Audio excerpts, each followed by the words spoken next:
I misread the time. There we go. That's all right. Yeah, look at him. That one's supposed to be a null, but I'm going to be using it more with vampiric forces and stuff like that. Very cool. And then last but Is not it a regular null? Ooh, I like that one too. Yeah. Oh, so what is he doing? Is he... So he's using like some sort of blood magic. Come on, focus. Don't focus on me. There we go. Yeah. Wow. Very cool, Josh. Very cool. So I got all of those along with gnolls and centaurs earlier for this year as a present to my addiction. Also, Elhawk sent me a care package of chocolate chip cookies. Oh. And from the aluminum foil, I made a small dagger absent-mindedly, and I looked down and I'm like, no, geez, this could hurt someone. No, Josh, you didn't. You did not make a small dagger. What you unwittingly made was a foil replica. Look at the shape of the Wayward Bolt arrowhead. The Wayward Bolt. It's exactly the same. That's actually, this would make a really good bolt. What around it? Yeah. That's terrifying. Thank gosh we're gonna die this game so we can all be barbarians. It's so funny that the two barbarians are the ones with still the sigil on them, and those are the two we've got to save. That is, isn't it? Gosh dang it. And I love hummus. Hey, Robert, good to see you in. Hummus is delicious. I actually accidentally clicked the button a little bit earlier. I was going to wait a few more minutes to start us live, but now that I have done what I have done, I have done what I have done. So also, you'll just get to hear some more pre-chat. How do you, John, go live with one visual while still editing the looks on another visual? At least maybe it's just OBS. Oh, it's a thing you can... There's a you can do it in OBS. There's a button. Oh, I've done it all the time. Yeah. It's like a preview screen. It should be somewhere below your go live screen. On Slobs, it literally looks like a split screen, and you click it, and it keeps my live screen up while I edit the other screen. Mm-hmm. Yeah, let me see what is that. What's called studio mode. Because studio mode. OBS is called studio mode. Same in Slobs. I've wanted to go live before, but I haven't wanted to because I didn't have everyone online. Right. Like what we've got right here. Yeah. No, that's exactly what so I wait, and then when I get when Terry gets in, and Terry's normally pretty early, so he should be here pretty quickly. Then I'll click studio mode, I'll make the edits to the views, and then click it back. Gotcha. I'm gonna have to jump on a call with you, Evelyn, at some point and figure this out. Because my poor brain. Okay, yeah, I can help you with that. And if you're too busy, that's totally fine. Hey, Patrick, good to see you. Well, I did it when I did my last one shot. I was editing everybody into place while I had the starting soon screen up, so I can show you how to do that. It's not hard. I'm looking at it right now, looking around. You got it? Terry. Sexiest man on earth. Hey, Julie Dawson, good to see you in. That's my sister, everybody. And then the ever mysterious Tim. How many kills this evening do you expect? No, please. That's always the question, my friend. Hello, Amanda. And Rasmus. I was telling everybody I kicked the stream off a couple of minutes earlier than I meant to. But what I've done, so we'll just roll with it. You get a little bit more pre-chat. And I'm going to set up the views here, and we'll be kicking off in just a bit. I'll probably play a couple of our sponsor commercials and whatnot, so we can jump right into it. I believe this is Vivi's short night, correct? Oh, no, please don't leave it. Yeah, it should be her short night tonight. Yeah, I know. So we're going to try to get started really close. Unless she's hey, got Keith. other plans. Good to see you, Keith. Everybody popping in. Thanks for joining us early today. John, did you see the meme that I made today? Oh, wait. Hang on. No, I made a meme. You made a meme? Let me see. From our Sunday stream. I didn't. I did not see it. Look at you dropping bars. I made a meme from Sunday stream. Toy boat, toy boat, toy boat, toy boat. Red leather, yellow leather. Good old theater class. That's a great meme. I love that. Short night or fortnight. You're welcome. That's funny. Very funny. Well done. We should put that on our Instagram channel. Wow. Okay, I'll do that. I can do that right now, actually. Yeah, that'd be fun.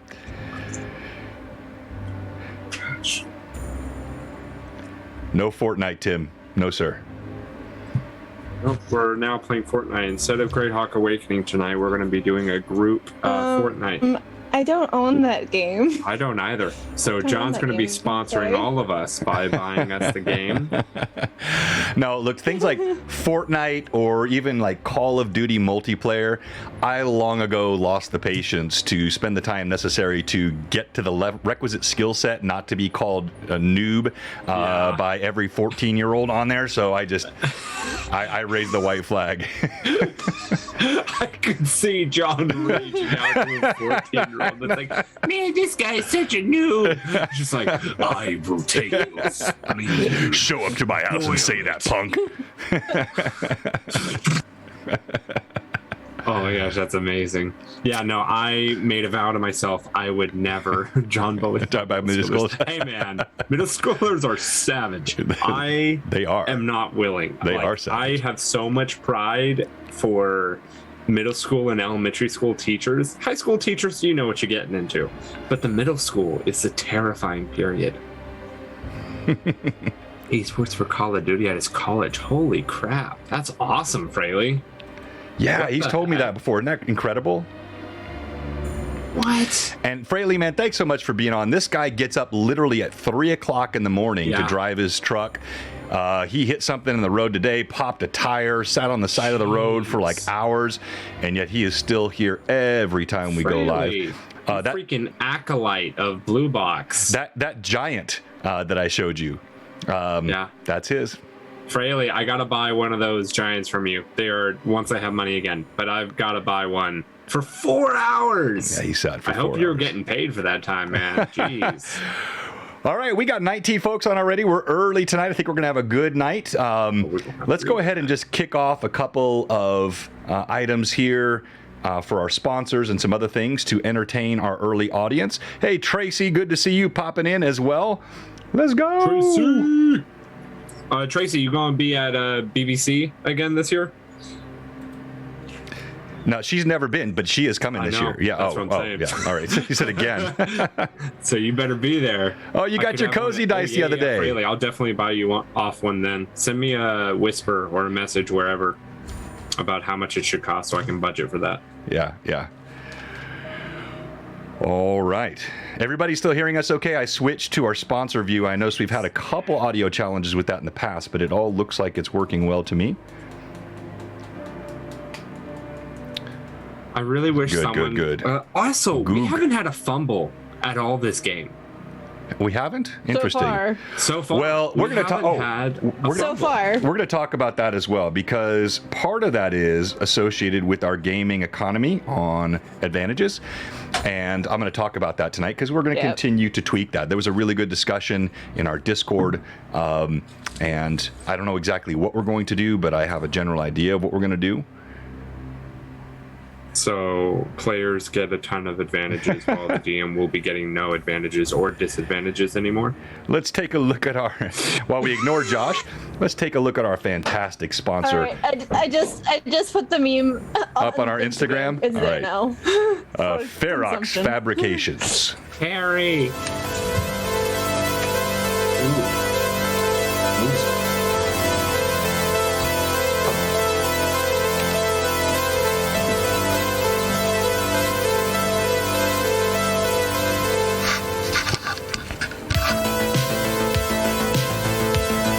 Hey, Chaosic.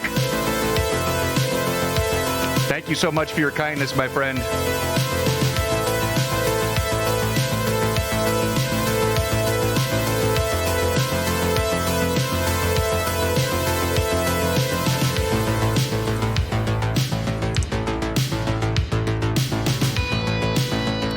Hello, Vivi. No, sorry. You're not late. We're early. I arrived exactly as I wanted to. A wizard is never late. Arrives precisely when he means to. Hey, why the heck do I keep getting signed out? Vivi's friend Darren over at Ferox, great guy. Thank you so much for all that he does for us. And then we just had the mention of Cozy Gamer Dice, another one of our great sponsors.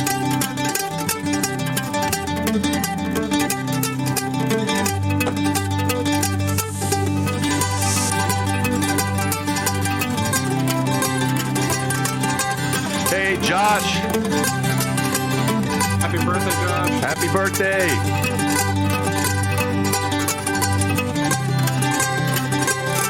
Oh, Tracy just posted a pic in fan art. I don't think you've done that before, Tracy. I'm super interested. I'll have to see what that is. XL809. Oh, hey, thank you for the sub, Terry. All right, and then we do have a new video coming from Hob, and that's being worked on by our resident video artist, Rory. And then we've got a couple other things we're working on for our sponsors. Of course, we love Art of Mike Disney. And then our currently most aggressive sponsor video, you know what I'm talking about.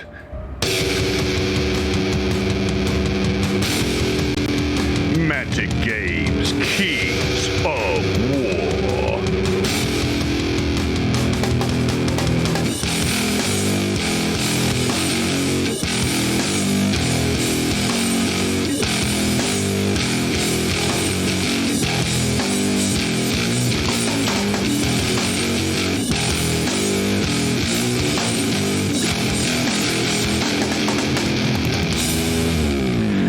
Outstanding. Hey, Footlong, good to see you as well. Everybody watch the chat tonight. Somebody, if you see Sweet Katie 420, if she pops in, I have something really cool I want to tell her tonight associated with our charity stream. And she's, I don't remember how often she's on Tuesday nights versus Sundays, but hopefully she's in tonight. So everybody watch. If you see her pop in, let me know. I'll try to watch it too. But we could have a very cool announcement for her. And then let's go ahead and kick off our Greyhawk video pre-roll because it is Vivi's short night, and we want to still have time to do what happened last time. No, and it's all, not. It's not? Night. Oh! I was off. Remember, I booked off work last week just because I'm trying to use up my holidays before the end of. She just wanted to spend time. I thought it was because you that's booked off exactly. last week. Okay, good. No, it's my long week. Oh, we that get to makes make sense. more euphemisms this week. Yes, we do. we You make a sure euphemism out of the word euphemism? Are we going to You euphemism could. this? Anyway, so yeah, thanks everybody for joining us. While we're waiting, go ahead and pop anything in the chat that you'd like to. We got our new first-time chatter, Footlong, welcome. We picked up a lot of folks through the charity stream. We'll talk a little bit about the charity stream as well. Thank you for that, Vivi. You're welcome. So we got a few housekeeping items we're going to talk about as well. So I'm going to go ahead and switch over, kick off our Greyhawk Awakening video, and then we're going to get right into it tonight. Vivi, we're both 20 months. We are on the same timeline. Hey. Bye. You know you wanted to see that again. Hey, thanks, Pat66.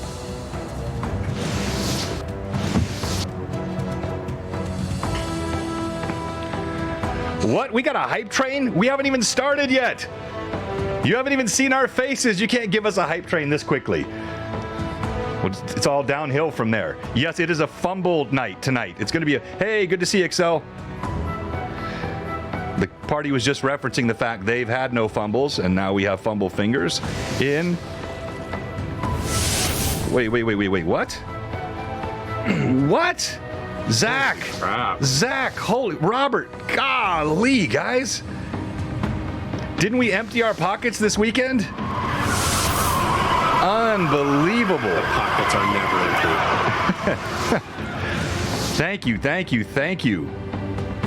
We already got a level 4, a frickin' level 4 hype train, and it's still 4 minutes to 5. Unbelievable. Oh yeah, we haven't even technically started technically started yet. You guys are amazing.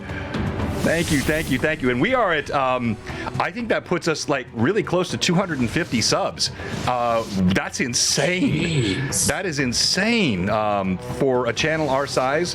The support from this community, I keep saying it, but if you get tired of it, I'm sorry. I just can't stop saying thank you. It's incredible. John, it's not about the size of the community. It's about how it's used. So thank you, chatter. You couldn't wait, could you, Josh? You had I'm you had to get the excited. first Now that one I in know it's before for 5 long, o'clock. I want to make every euphemism long enough for Vivi. Yes. No youth. There's always time for euphemisms. You know, Vivi, Short night or long night. I'm still stuck in memory of one shot with you and John, and I forget who else. Skylar was in there. Yes, I do need sleep. Yes, and then who the heck else was it? It was. The name is blanking me. We did it. I did it. Adam, but that doesn't sound right. Nope, it's not Adam. Hang on 1 second. Let me think. Do it. It is. Yes, that's when I first learned you and use euphemisms. Yeah. Well, you guys are short on euphemisms. You're long on innuendo. I tried. Oh, there we go. Yes. Yes. Who was it? Brett from yes. Augie's Miniatures. Yes, Yep. that's who it was. I thought you guys were being jerks and just leaving me out of the one that we were talking about. No, because you came in after. Yeah, That's why. I realize that now, but I thought you guys Not were being like jerks. effing with me, and I was like, okay. Welcome, Greyhawk Your Awakening, name. Tuesday night. Feel the hot. Your fix of fantasy fun, dangerous combat, crazy, wacky players, a sometimes cognizant DM, and always fun with innuendo and all kinds of good-natured ribbing. We are so thankful to all of you that have already kicked us off today with a level 4, I think. Level 4, we hit level 3, and we're close to 4, whatever it was, Hype Train. Thank you very, very much. And I want to also talk a little bit about what happened this weekend with the charity stream, but we're kicking this off as quickly as possible today because we do have a few things we want to go over as we get started. As always, I am joined by my amazing, we're level 5. We're at level 5. God! My amazing cast of players, so talented, so fun, and also so consistent. Any DM, it's tough when you can't keep your players there consistently. And we all have life issues. We all have things that come up and vacations and travel and unexpected events. But Tracy, stop it! Holy smokes! Thank you. We're going to talk about our bid economy a little bit today because we're going to be making some tweaks. I'm not sure exactly what all those will be, and then we'll get right into the gaming. Let me just get a couple quick announcements out of the way. One, I want to say thank you again for everyone that participated in our charity stream this weekend. I went back and looked at the numbers. We actually raised $6,000 on our stream on Sunday, or Saturday rather, and then I didn't calculate exactly what we raised on our Rune Lord stream, but then in total, across the streams over the 2.5 days, thank you, Kasich, we raised over, I think it's up to $21,000 right now for St. Jude. Absolutely incredible support. And then I also talked to Janet, the mother of Jenna, today, and just gave her an update on what happened and the impact it had. I had several people that reached out to me and said what an impactful that discussion that was with her, and she was super grateful. So just know that what happened this weekend, thanks to all of you, not only made a difference in St. Jude, it made a huge difference in the life of a mother who's grieving the loss of her daughter just last year. So thank you again for all that. The charity link is still open. It's posted on my Instagram as well. I think it'll be open for a couple more days. So if you didn't get a chance to get in on that, that goes through Tiltify and goes straight to St. Jude. Does not touch Jay, does not touch me, doesn't go through any of our channel. It goes straight through Tiltify into St. Jude. Couple other things I wanted to talk about. Tailspire, they continue to thrive. You're going to see them again tonight. They've actually talked about some opportunities we have to create a store, I believe, in something called Nexus, and we'll be able to let you purchase Tailspire licenses through Nexus, same price if you want to get them, but they will cut a chunk of that to Blue Box to help us support the stuff we do here. Also, their Hero Forge integration is looking incredible, and that's going to be a game changer for them. Also, I had mentioned on chat last week and again a couple of weeks ago, I was looking for Honeybee Crafter. I was worried about her because she's been such a huge part of our community, and she was silent. She actually emailed me today, very grateful that she was checked on by the community. Just had some things going on that she had to deal with, but popped in the Discord today. So the APB bulletin on Honeybee is now canceled, and rest assured that our favorite Honeybee Crafter is doing A-OK. And then lastly, I want to talk about the economy of the bits and the alerts and all the stuff that we do here. We've already tweaked this once, and as we continue to grow and scale, we're going to need to tweak it a little bit more. Specifically things like disadvantages. I think that's a change I want to make immediately. I want to remove the idea of assigning a disadvantage to a player or to a DM. And that's not just because, as a DM, I tend to get the most disadvantages, I promise you. But it is because there is a valid concern that has come up from some of the users that they feel like they're losing their impact of their bits or the money that they put into the game when someone else immediately then disadvantages and counteracts what they have just given. So we're going to rework the entire economy. Nothing too drastic, but we'll add some other things that you can do, other ways that we can make it fun for the viewers to impact the game, but also keep the economy something that's working well inside the game. Players, do you guys have any questions on that? Because I know you're gonna have a role in discussing this with me, but I think it should make sense to everyone. Yeah. It was a good point that was brought up on Discord, and kind of like we were kind of discussing on Discord, it's always great to get honest input from you guys because it helps us, because sometimes we don't know, right? So it's great. Exactly. Very good. Thank you. And Jerry, good to see you. Sam, so many others have popped in already. If I didn't, Natasha, good to see you. I've already mentioned Josh, Trace. All right, so let's go quickly to what happened last time. So last time we started off, we were in continuing combat with a bunch of undead, and with both party members and the undead themselves being entangled into vines. And very, very quickly, between Taldar and Rizia and Rasmus and even Alora, the remaining undead were kind of annihilated, smashed into bits and bits of bone. And that was only because I rolled 3 straight ones. That's the only reason. And so basically what happened after that was Adaho actually said about kind of checking all the bodies for various things, and there were various items that were recovered, including a shield, and there was a pendant looking thing on a leather thong, which was apparently quite humorous last time. And there were several other things that had taken place, during the combat, a little bit of RP that had happened. But once everything kind of was gathered, the party decided to continue on a bit until they were starting to get back to the sounds of nature again, because it had gone deathly silent during the where they had found themselves. And so once Alora could hear animals and other sounds, natural sounds of nature, the party decided to take a rest. And that's actually where we ended last time, because we had a kind of shorter thing last time. So most of the combat. Very good. And at the end, we did some level ups, right? We rested and leveled up. So you can talk about that as you go through your character intros. And music was low, but sounds good now. I think it's just got to do with the ebb and flow of the music itself. Overall, I feel like the level is just a touch low. I'm going to try to creep it up. If it sounds too loud for the players, I'm going to make some changes on my soundboard. I didn't change anything from last week, but these little gremlins get in here sometimes. All right, let's go through player introductions, and also you can talk about any of your socials or projects that you're working on. Let's start off with the guy who had a great stream last night, Josh, who runs Children of Dirt. Had a nice little raid that came in there, I think, from Phantom, and a good group. So go ahead, Josh. Hi guys, I'm Josh of NPC Voices. You can find me here on Twitch or Twitter, Instagram, or TikTok. I run a Monday night game on my Twitch called Children of Dirt, and we just had 2 new players enter the game last night, and you'll be able to watch the progress of the 2 groups that I'm running every other week. until they meet up with one another, hopefully, or they die, one of the two. But hopefully we get to a group that they're able to be all four of them all together.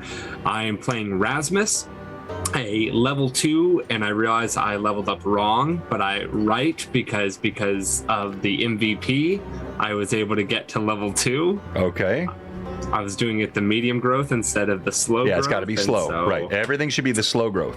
Yes, and so now I am technically level 2 thanks to the MVP that I won last week. So thank you so much to everyone who helped me with that. You're incredible. But Rasmus is, as you can possibly see from the headshot, a partially scarred up, pale skinned, and white hair individual who's sexy as can be, and a strong, beefy hottie. I don't know. Whatever. He likes being frontline fighting.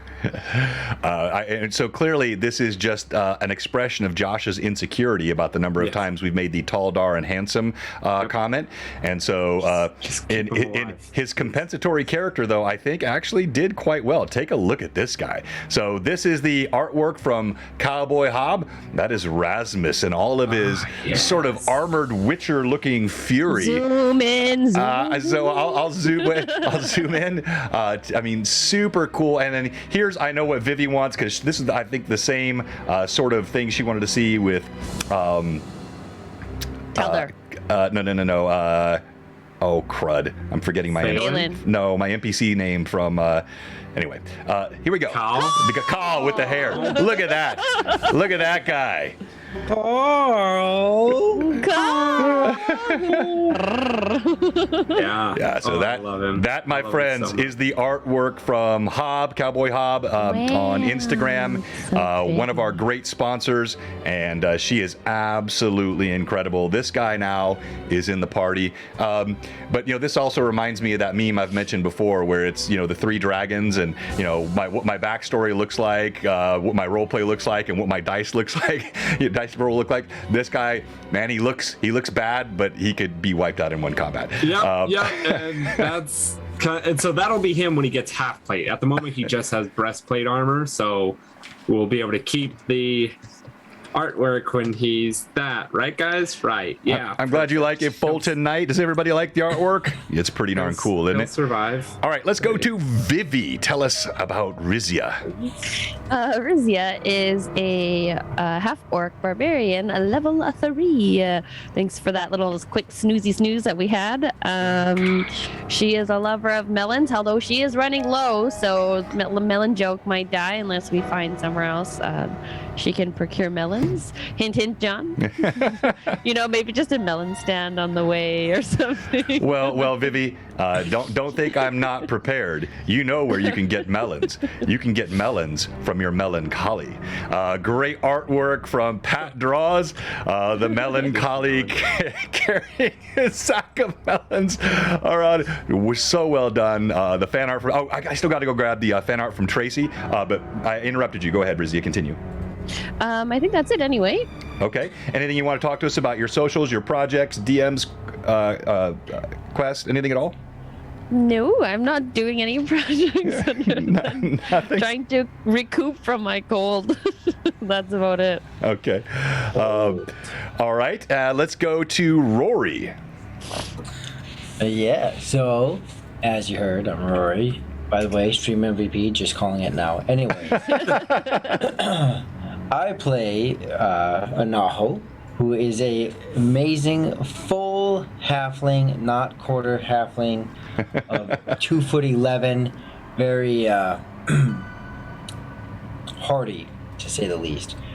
So he has short black hair. You can see him in the photo. He is extremely quiet wherever he goes, and for the few that have lasted long enough to stick around him, or those who get close, he has markings that come out of his cloak on his skin. He has very crystal blue eyes, and likes to stabby sometimes. Well, now, so Rory, speaking of projects, you have an interesting one.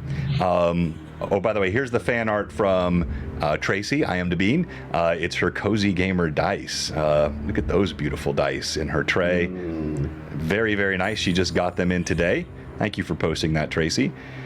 Oh, look who it is, Danny! Honeybee Crafter is in chat. So good to see you. We were just talking about you a few minutes ago and how glad we were to hear from you. Hope everything is going well. Good to see you, my friend.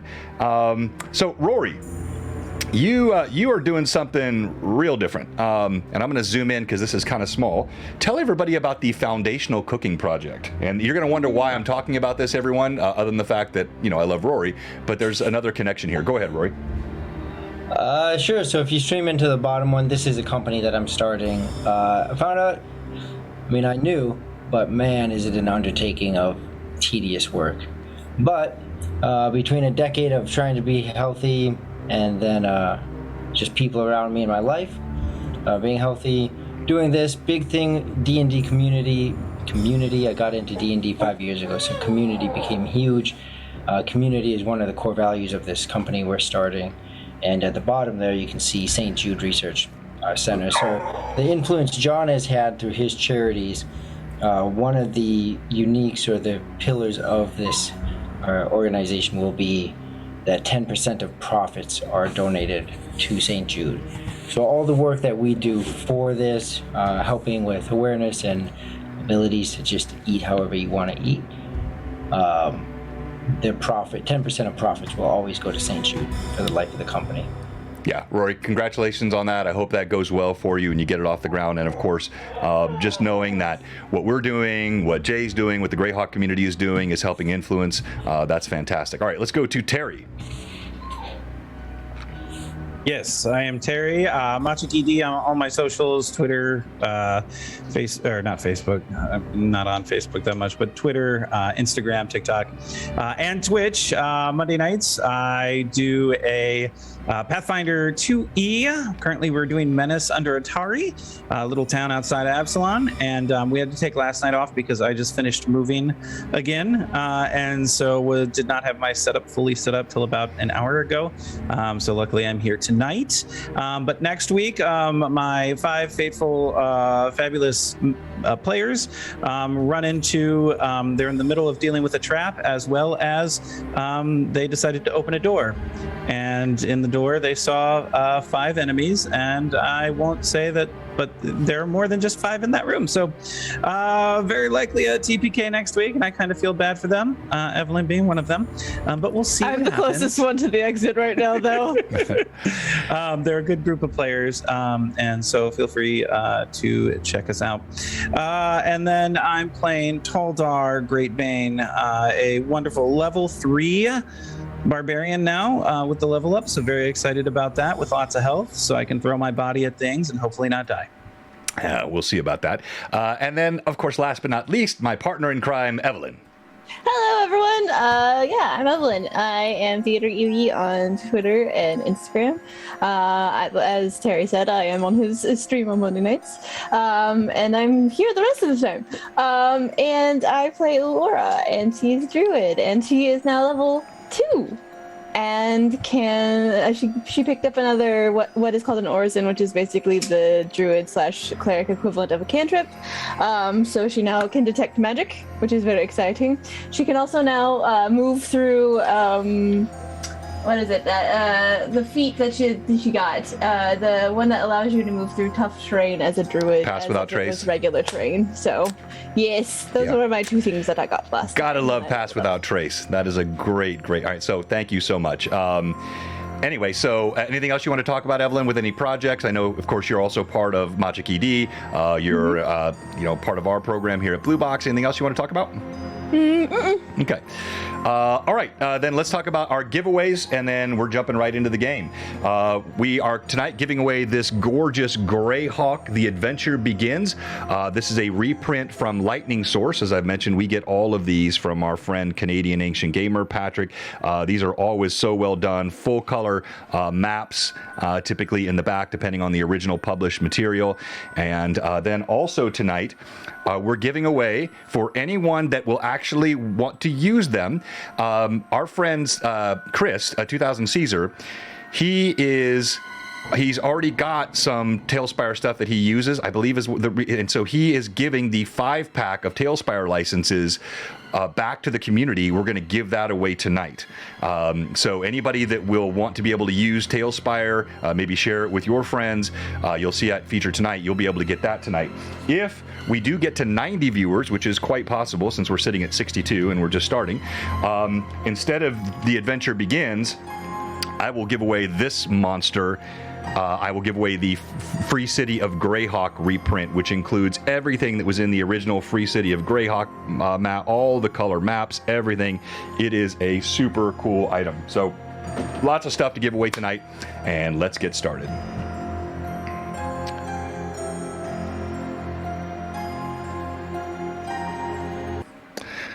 All right, party. You continue your journey west and now heading northwest on the road from Relasta, headed north, and you know you're getting fairly close to Ernhan, the only town along the road this far to the south. It is the month of Reaper. It is about mid-month Reaper, and the sun is already warm this morning as you are breaking camp from your night's rest. You have now left behind the ruins of the battlefield where you encountered these undead. You have your various items that you have recovered. You also have the horrid memories of watching soldiers of the ancient past shamble through the night in mindless rage, many of whom clearly were once good men and now consigned to this ill fate. It still leaves you somewhat disturbed to know that there are undead, many of whom who were fighting on the side of right and now live this tortured existence. But you push this behind you, knowing you have a mission now which really only 2 members of the party carry a death sentence for, the 2 which have the glyphs on their hand, Taldar and Rizia. The rest of the party still adjusting to the newcomer, Rasmus, who has both behaved slightly oddly, but then also showed quite a bit of battle prowess. And so you are now walking along the dusty road. It is mid-morning, and it is already growing quite hot. You hear the buzz of insects, the birds chirp all around, many of whom trying to get forage while they can in the shadows before the heat of the day really hits. Party, you may begin. So we're already moving, correct, John? Correct. Okay, so before we do start moving, I'd like to change out my boots for the pair of boots that I found. Okay. Actually, I don't have boots. I'm shoeless because I'm a halfling. Right. So now I'm going to have boots. I would like to put these boots on so I don't have to carry them. Okay. Well, as you look at the boots, you realize these boots are too big for you. Even with your big halfling feet, at 2 feet 11 inches tall, these were on a full-grown human, and so they will not fit. Well, now see, I saw that ring do something weird. That doesn't mean everything does that. The boot anyways. Does anything happen? No, you slide them on. Your feet are not too far from fitting, frankly, because your feet are abnormally large for your anatomy. But definitely they slide around, and then the mouth of the boot, it just gaps around your leg, and it comes up to your knee and a little past. You're wearing like knee highs now. Okay. Well. And now. Yes. If you would like, in my past I used to put stuffing into my boots to make the bigger ones fit. I have some cloth if you would like to. No, I don't think that's necessary. I always thought shoes were a bit unnecessary. But I figured I had them, so I tried them, and now I'm just reminded why I don't like them. Do you want them? Let me see one thing. As he will reach back as if reaching through the air, and then wipe across his vision, and he's going to use the Orison or Siganin of Detect Magic. Yeah, so as you concentrate on them and you wave your hand over your face, occluding your white eye,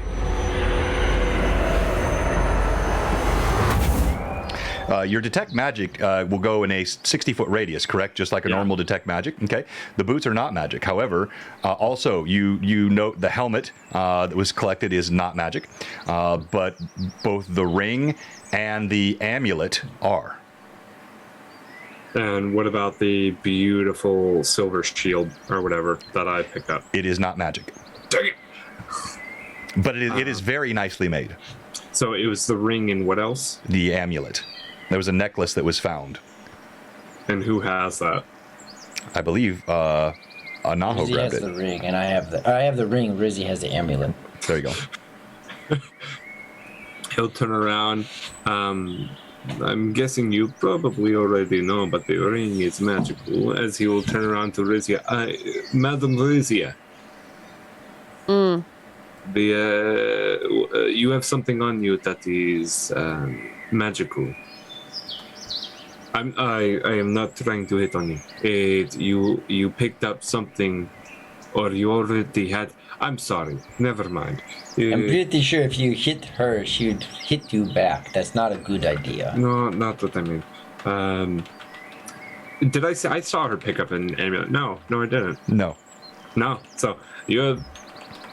He's just gonna turn around and. Do you want the boots? Yeah, sure. I'll take the boots. Thank you. Now I don't have to carry these pointless Oh, things. good. Do the boots fit me? Let's see here. You are 6 feet. I think I'm 6'3". 6'3". Yeah, you're a big boy. Let me find my notes. Let's see. We're gonna put that in the. Either 6'3" or 6'4". Yes, and I mentioned your DM is weary tonight. When the DM is weary, his eyes are weary. So you might see these flash out a couple of times tonight. Whoa! Ah, wow. I gave you less than a 10% chance, but shockingly, they do fit. Yes. These fit great, thank you. And he will, almost like he's done this many a time, will make the shoes fit for him, work well, and get up, and he's good to go. Now, what I need to know is, was Taldar still walking all this time, or did he stop for this to happen? Taldar did not stop. Not assume. So Taldar continues along. Rizia, are you following Taldar, or did you? Yeah, Okay. she would be in step with Taldar, even if Rasmus was talking. Sorry, I'm trying to I'm like, which characters? Okay. What about you, Anaho and Elora? Even if Rasmus was talking to her, she would just kind of just look over her shoulder and turn forward, but she's still walking in step with Taldar. All right, and He'll Elora. get the boots on while he's walking. He'll throw his old ones to the side. It's really tough to take a boot off while you're walking. I'm going to say you're going to have to sit down to do that. So Just sit down. I know that you're new. At No, this I've stuff, got to keep up. I do not want to hold you all up. As he's going to keep just all right, you're hopping And then along. finally he gets up, sits down, quickly does it. All right, so you're left a bit behind the rest of the party. And I'll stay with Rasmus. Oh, okay. All right. So Well, yeah, this I'm is engaging with him in this conversation. This is the so. second time this has happened, where there's a bit of camaraderie here between Rasmus and Anaho. All right, so as the party continues further on the Northwest Road, you see normal flora and fauna. You do see the occasional straggler on the road, small caravan wagons that dart furtively, eyes darting furtively about, carrying, most likely quite common goods, but still heavily armored with soldiers and guards along this road, knowing the danger of the shattered great kingdom. As the sun rises higher and higher in the sky and the real power of the Reaper sun beats down on you, is the party doing anything else as you travel on the road, or shall we fast forward? Taldar is walking. Rasmus will be walking. Rizia will also be walking. This is the kind of riveting roleplay you get here at Blue Box, viewers. Don't forget that. Where else are you going to have three players in monotone voices declare that they are walking? Hey, stay tuned. There's more of that to come. All right, so as Alora, you doing anything, Alora? Are you walking too? Alora, she is walking, but she is also she is also looking at the plants and then trees around her, trying to see if there's anything curious about them. Okay. All right. No, you notice again, many are beginning to wilt as the summer month is rolling on. There has not been a lot of strong rain of late, so you sense a thirst that is coming from many of the plants, but beyond that, nothing really of note. Thank you very much for joining us, Zamora. All right, so you travel throughout the day. Do you take a break for any period in the middle of the day? Do you just walk on through the day? You're now day 3, I believe, since you received the glyph and left Rel Astra. So anything else you're doing? At some point, whether on the walk or on a break, I'd imagine at some point we stop. Why? Why would we stop? All right, so you have to make a request or that, or what? Taldar is walking. Yeah. I mean, Taldar wouldn't take a break. I'll tell you right now, Taldar would not break unless he was forced to take a break. That's also Because Taldar's done this. Taldar's been traveling from the Barrens for years, and so this is like nothing for me right now. Yeah, and that is a function of barbarians, particularly as you look at them in the 1E, 2E, Unearthed Arcana, Dragon Mag style. Their ability to run incredibly long distances with super high levels of constitution, this is like forced marches. This is what they are good at, and of course, his taciturn nature is also something he's quite good at. Yes. Yes, Rizia would also be keeping in step with Taldar, and then just kind of looking at the glyph on her hand, just trying to see how much time we have. Yeah, I mean, you can see whatever you would consider to be a 10th is pretty much gone now. You're ending sort of day 3 now, and you were given 30 days. And as I mentioned last time, you can tell, it doesn't take a great deal of wisdom to know that the pace of travel that you have to get there alone, let alone to get back on foot at this pace, it ain't going to happen. Are there any cliffs nearby? No. So you are, if here, let me bring it back up here for you, Taldar. So, coming out of Rel Astra, you came through a slightly mountainous area. This was very slow travel for you initially. Now, you've made the bend. This is the area with the battlefields that you encountered. Now you're getting close to Ehrenhand. You're going to pass right through it as you get there. You are in the much more heavily forested areas now as you're getting closer to the edges of the Grand Wood to the left, the Lone Heath and its swampy inlets and its areas of heavy water to the right, or to the west, or the east rather, and the Grand Wood to the west. So that's the sort of topography that you're dealing with as you travel the road. Okay. So on our very long, arduous walk, Rasmus, you said this ring is, and I'll be twiddling the ring in my fingers. I saw it do something, but you said it's magical. What do you mean? I mean that with the help of the powers that I was granted many years ago, I was able to see through the eyes of another, and through the other's eyes, it seemed to give off an aura of some sort of a magic. Same with, and he'll kind of lean in, same with something that Rizia has on herself. I'm not quite sure what it is. Look, Rasmus, I'm not great with people. But if you got the particular thing you want to say to her, you should just say it. I don't understand. Yeah, I get that. That's why I'm telling you this. Do you know if she has a magic item on her? I don't. Look, the way I don't want to have that conversation. But Okay. but my point. What is your point? You got me totally sidetracked now. I'm so oh my sorry. goodness. So what about the... What happens if I put the ring on? Were we on the main path? I thought we were... What happens if I put the ring on? I don't know. I just know it is magical. It's not I slip the ring on. Okay, you slip the ring on. Now, do you remember the description I gave you of the ring? He dies instantly. 1 second. Ring is clinging to bone. It's copper. It's like a gold faint, ancient circular horn on it. Right. So you slip the ring on. It does, in fact, fit snugly to your finger. You can actually feel it do it. And you now have a nice kind of tarnished goldish copper ring. Nothing happens. That makes good parlor trick, I guess. And he disappears, or is it, or just cinches? Who said where disappear? What? Oh, sorry. Not every ring makes people. Saturday Adventures messing with me. Yes. Okay. Right. Different one. No. It just cinches to his finger. Nothing happens. Okay. Yeah. That is.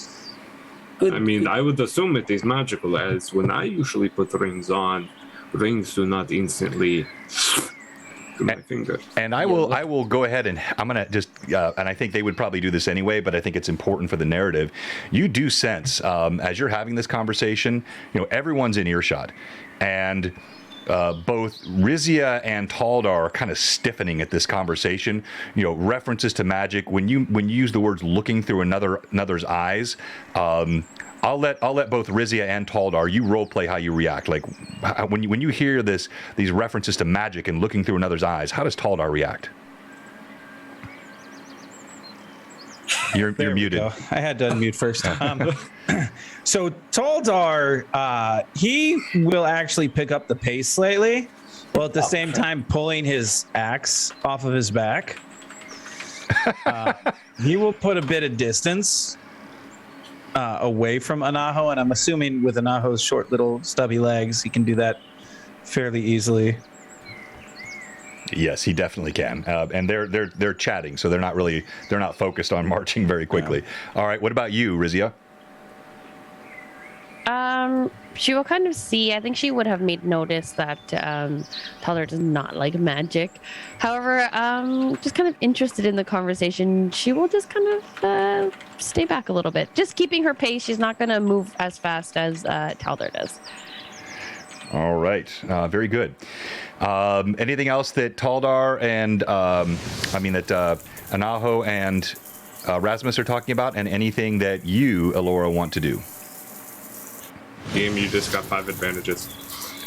Thank you so much, Zach. 5 advantages for the DM. Thank you. Those are going to come in handy. Rasmus would actually ask, I might be overstepping a bit, but how long have you all been a group, a party, or a guild even? Do you hail from the same place? I know very little about all of you.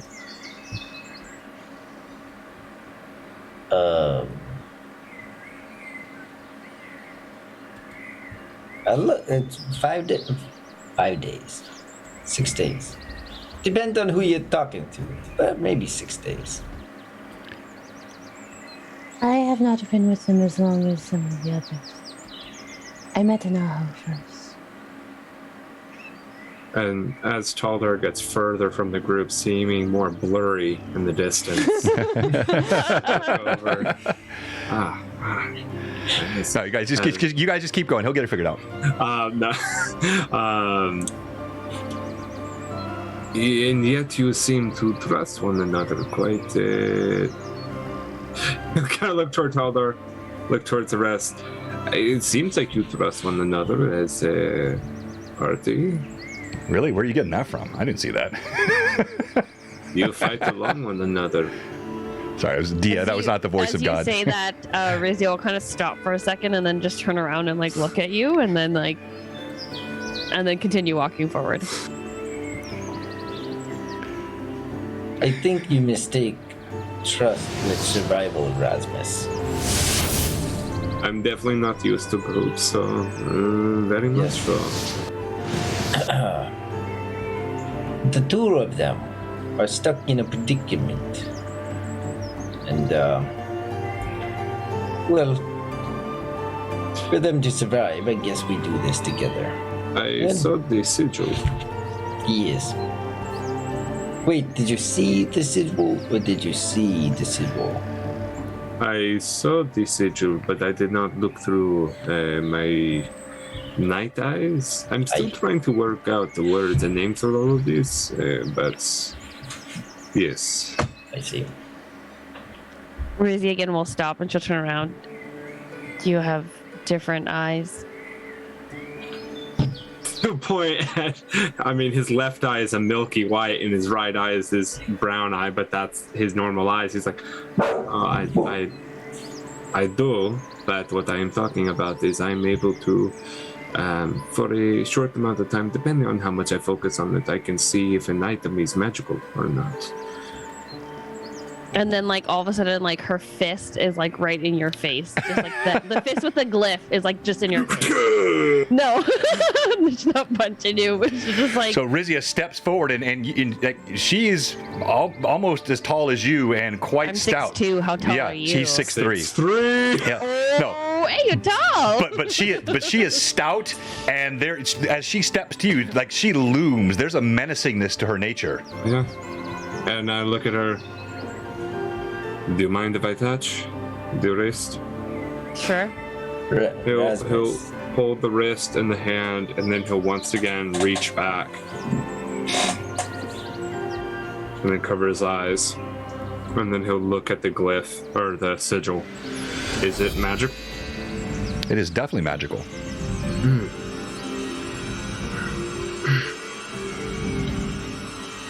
As he'll cover his eyes and kind of let go of the hand. What sort of color does it give off? What sort of aura? Yeah, this gives off. Hang on here. Because it. Yeah, I know what you're asking. Yeah. You guys go ahead and continue while I look this up real quick. Make sure I have it right. Oh yes, that is magic. Oh wow. Is this what you meant earlier, Rasmus, when you said you wanted to touch her magical thing? Well, Excuse me? I realized that I did not want to possibly make you uncomfortable by asking about your magical item. I wasn't sure if it's something you had before the group, but you seem to have something that is magical on you, but if you do not wish to talk about it, I understand that magic is hard to come by, and so sometimes a little worrisome, and you know, with the witch hunters, it can get kind of dangerous and freaky, and he just kind of keeps talking. It gives off a whitish glow. The only thing I picked up was this, and she'll bring out the pendant and she'll just toss it to you. He catches it, and still with detect magic up. What is the aura on the amulet? It is definitely abjuration.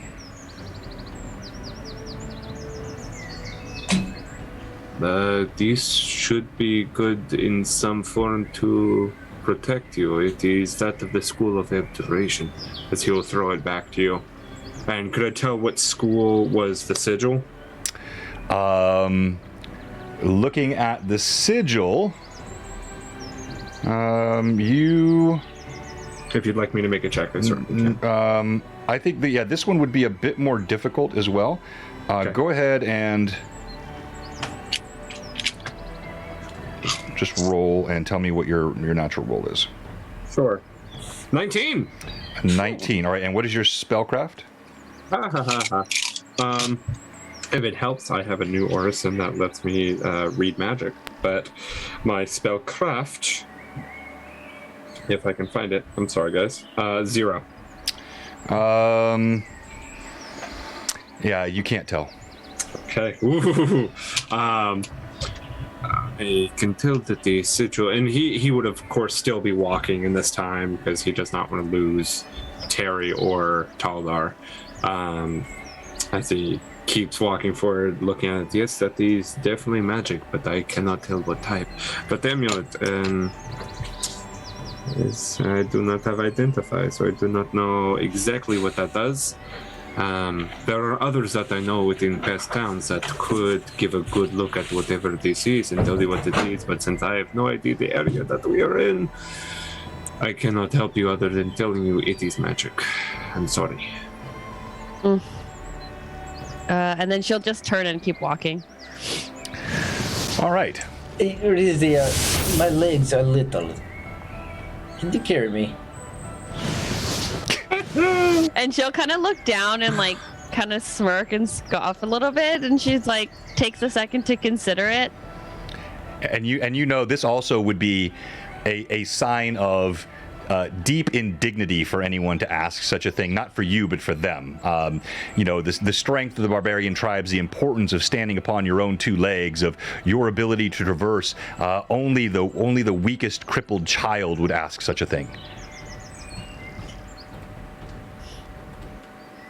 She looks down at him again, just kind of smirking, amused by his question.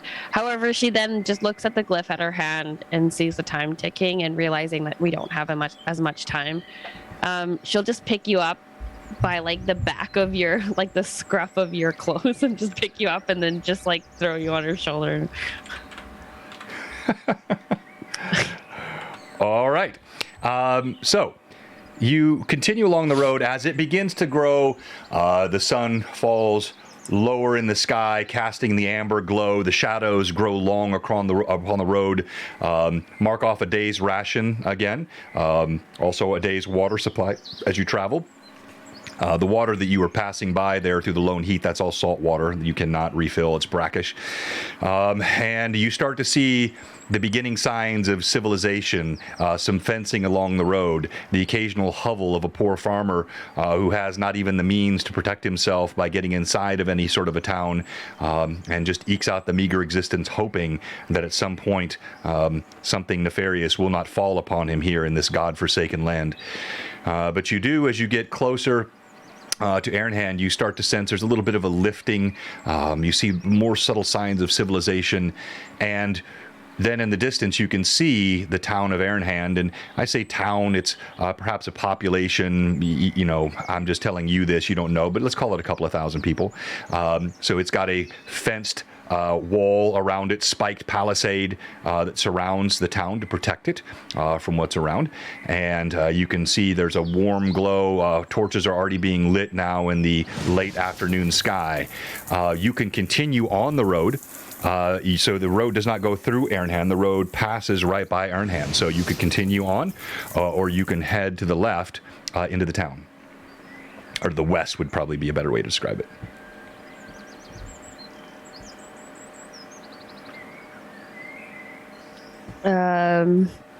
Rizzy will approach Taldar. And she kind of forgets that, I guess she forgets that Anaho's on there. And she'll kind of bend down just to kind of get him off for a second. Free ride's over. And she'll let him down. And then she'll just head to Taldar. I don't know what you want to do, but I don't think with the time that we have, we can make it there on foot. We're going to need some sort of transportation. And Taldar will nod. John, is there a way you could pop the map back up real quick? Sure. I just need to look at something. I think I would have passed through this area on my way down to Grella Astra. It would have depended. I mean, I would say that would be fine if you wanted to. You could easily have traversed more ragged territory, following through the Lone Heath. You could have come along the coast here. Yes. Yeah, I didn't come along the coast. I know that. If you want to have done that, yes, you definitely can. Okay. Yeah, because I would have gone the road that continues north there, that white road that continues north would have actually been the route I would have taken in my searches via my backstory. Okay. Now, I probably would not have stopped at that town on my way down, but I'm assuming I would have run into people along my travels who would have gone into that town, and I would have been asking questions. What might have I found out about? Because I would have been asking questions again regarding my backstory. Roll knowledge knowledge local. Knowledge local. Okay. That is a knowledge local, a 14 total. 14 total. Yeah, you picked up little bits and pieces. Taldar has never been the greatest conversationalist, and that flows both as a benefit and a detriment at times. But what you learned of Aaronhand is that it is it's a primarily human town that is. It supports a small ecosystem of farmers that surround the area. It does have an excellent inn. Nothing in particular that was nefarious about it. It's really just a human outpost in a very difficult area trying to survive.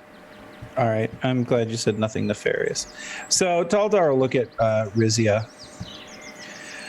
As I traveled south from the Barrens, I came through the area and spoke with travelers.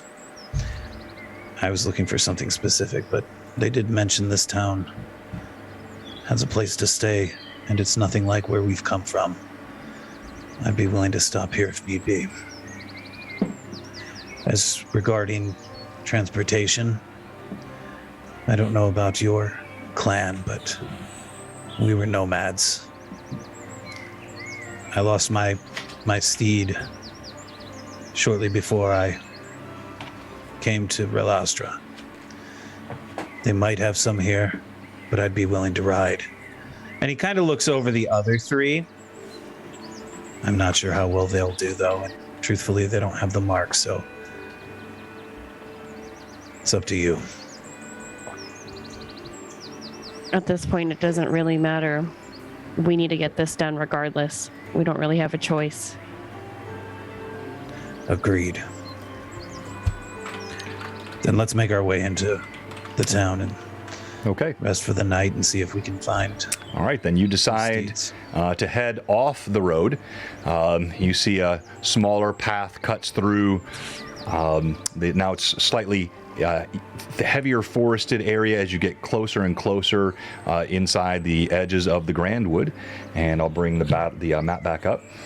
And as you approach, you can see there in the distance, and I'll move you forward a bit, is the town of Aaronhand. And it's got, as I said, a fenced area around it, a small stone structure, and I'll move each of you forward. As you approach, you can see there are a pair of fairly bored-looking guards that stand on either side of a wooden portcullis. As you get closer, you see their heads kind of pop up, and one gets up from a crouched position, and they just eye you as you get closer. How tall are they? It's tough to assess from. You're still a good. I'm giving you the opportunity to get as close as you want to or not want to, but I'd say you're still a good 75 yards away. They look like just average, average men, average town men, in their tin plate armor. They do not impress you from this distance.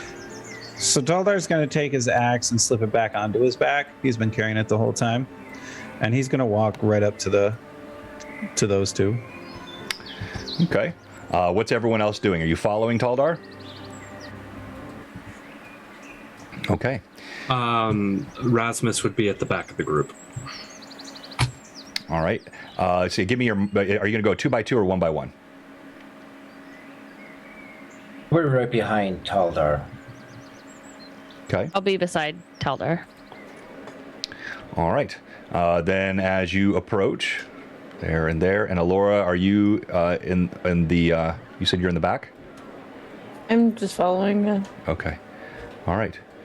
How close do you get? You approach. You can see. Oops, he's not on that stump.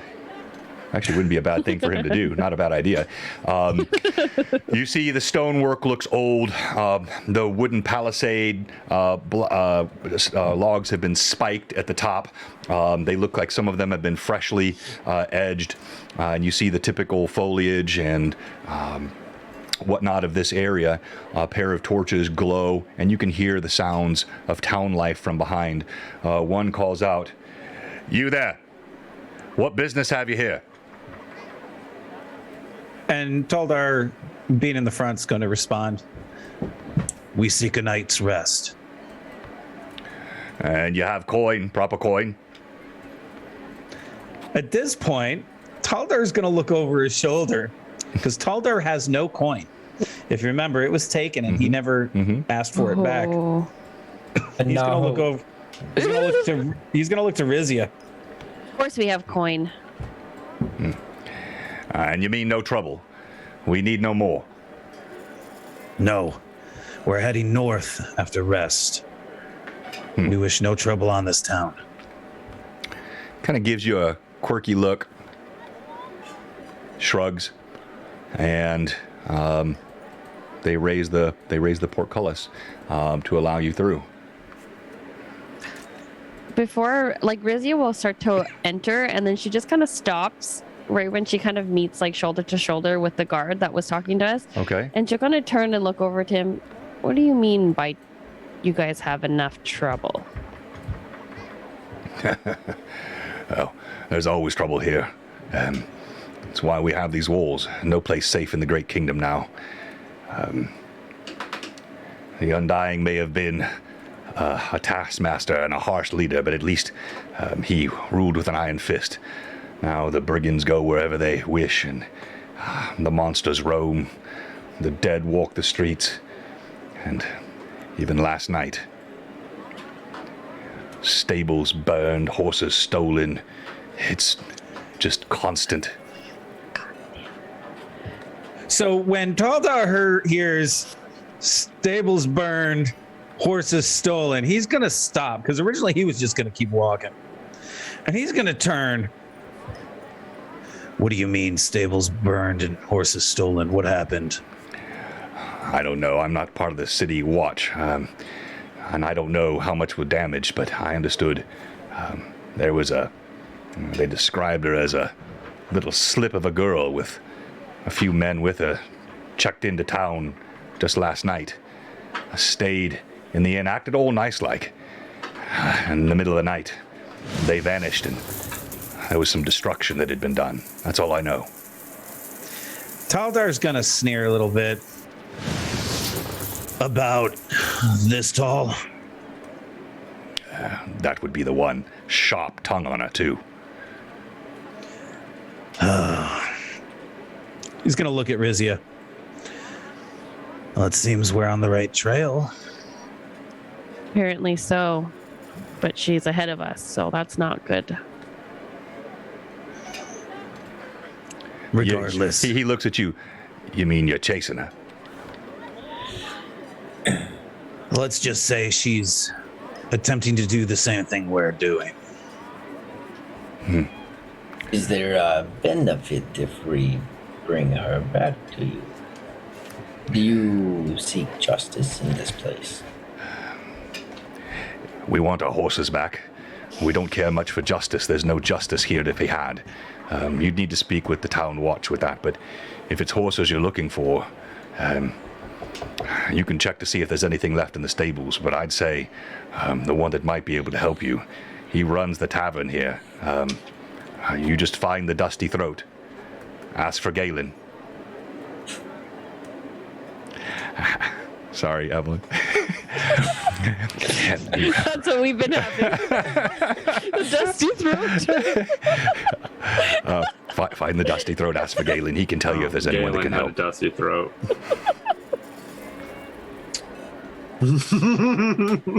What do you say, Daldar? I suppose it's our best chance. And Taldar start walking back in. He's done talking with these guards. All right, anybody else do anything before you move on? As I walk through, I don't make it obvious that I'm reaching into a pouch or anything, but I don't make it obvious that I'm reaching into a coin pouch specifically. But I'll pull out a silver piece, 2 silver pieces, and then just toss one to each of them as I walk through. See their eyes go wide. They snatch them. Thank you, sir. Most kind of you. That's a good week's wage. Yes, that is right. We come here not to cause trouble, but any assistance such as what you gave us is very welcomed. Thank you. Okay. All right.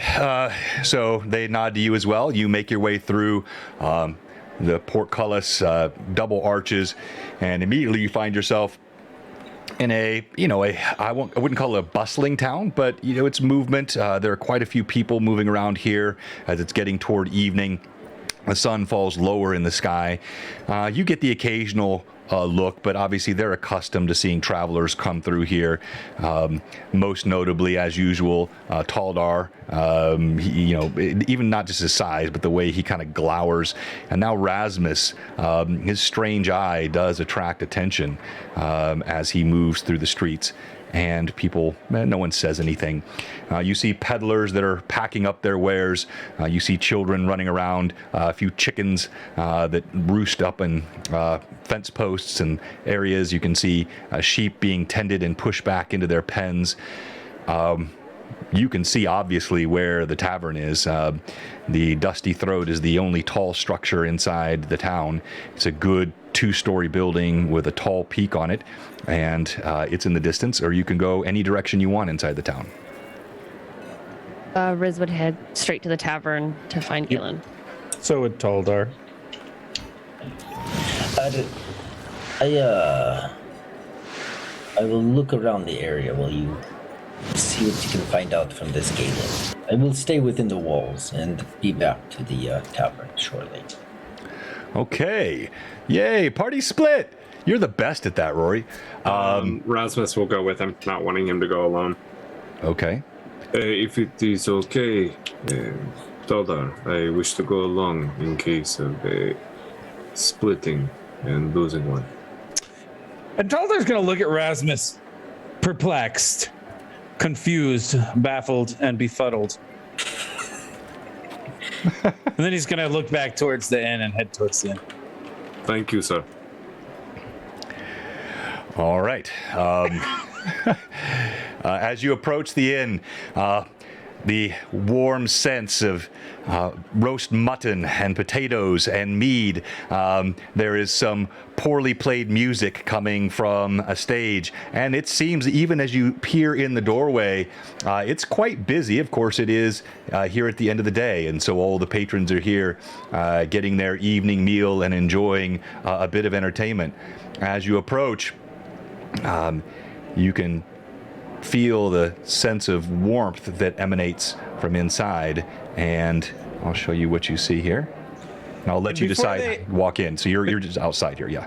Yeah. Before they enter, Taldar looks at Rizia. Why did he ask me if it was okay? Honestly, I have not a clue. And she kind of shrugs, and she'll just head towards the inn. Let's go find that Galen guy about the horses. Laura, are you with us? You with them, or Yes. did you do a 3-way split? I always stick with the barbarian. Yeah, she does. All right, so then he's going to turn to Laura. Do you know? Well, I think it might be something that has to do with etiquette or some such that is practiced in cities and things. He's going to shake his head. I don't understand these city people. Too many And he'll rules. And he'll walk into the bar too, the tavern. All right.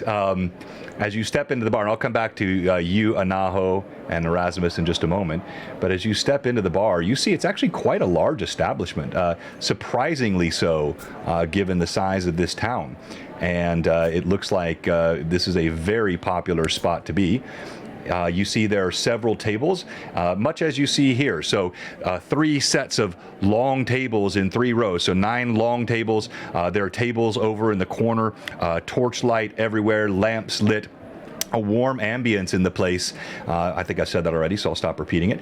And the smell, the strength of all that's being made is quite clear. You hear glasses tinkling. You do see people of all shapes, sizes. As you look around, there's a fire in the hearth to the left.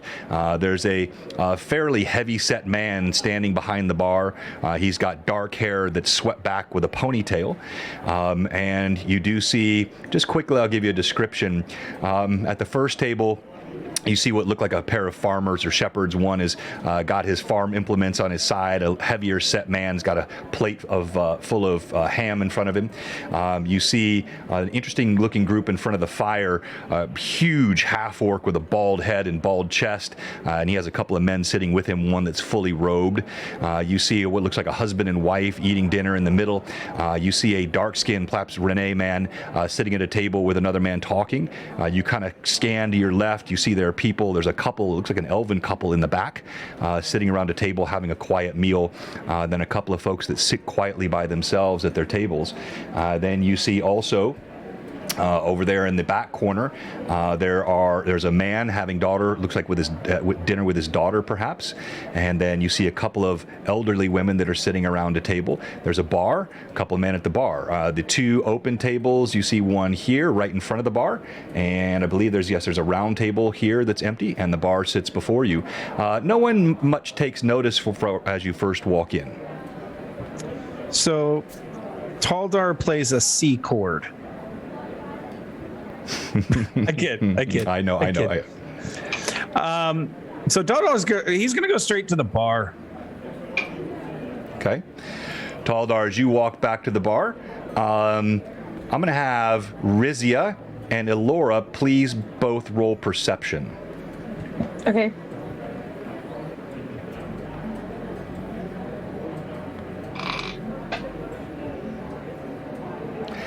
Rizia doesn't see anything. That's a 30 for Elora. Okay. Perception, she sees 11 of nothingness. All right. Actually, so what you notice, Rizia, is the tavern patrons all seem to be having a good time. There's a little bit of nervousness, but this is definitely a lighter vibe than you felt anywhere inside Relastra.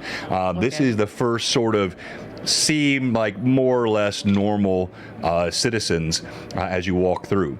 By the way, I'm going to do my first quick interruption here and say thank you everybody that's following. We're sitting well over 80 viewers already, only an hour into our stream.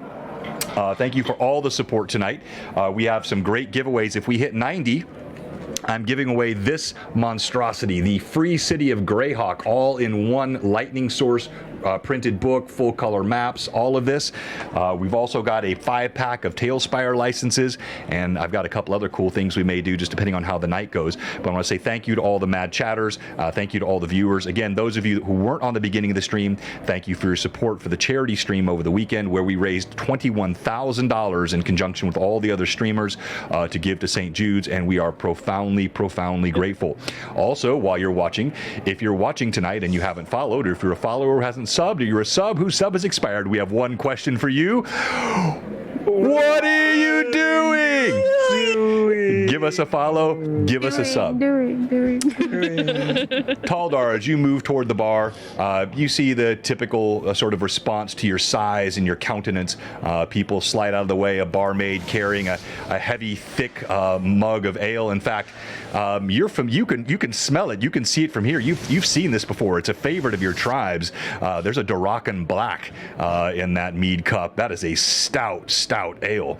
And as you approach the bar, you see the barkeep looks up, got weary eyes, kind of greasy face, big circles under his eyes.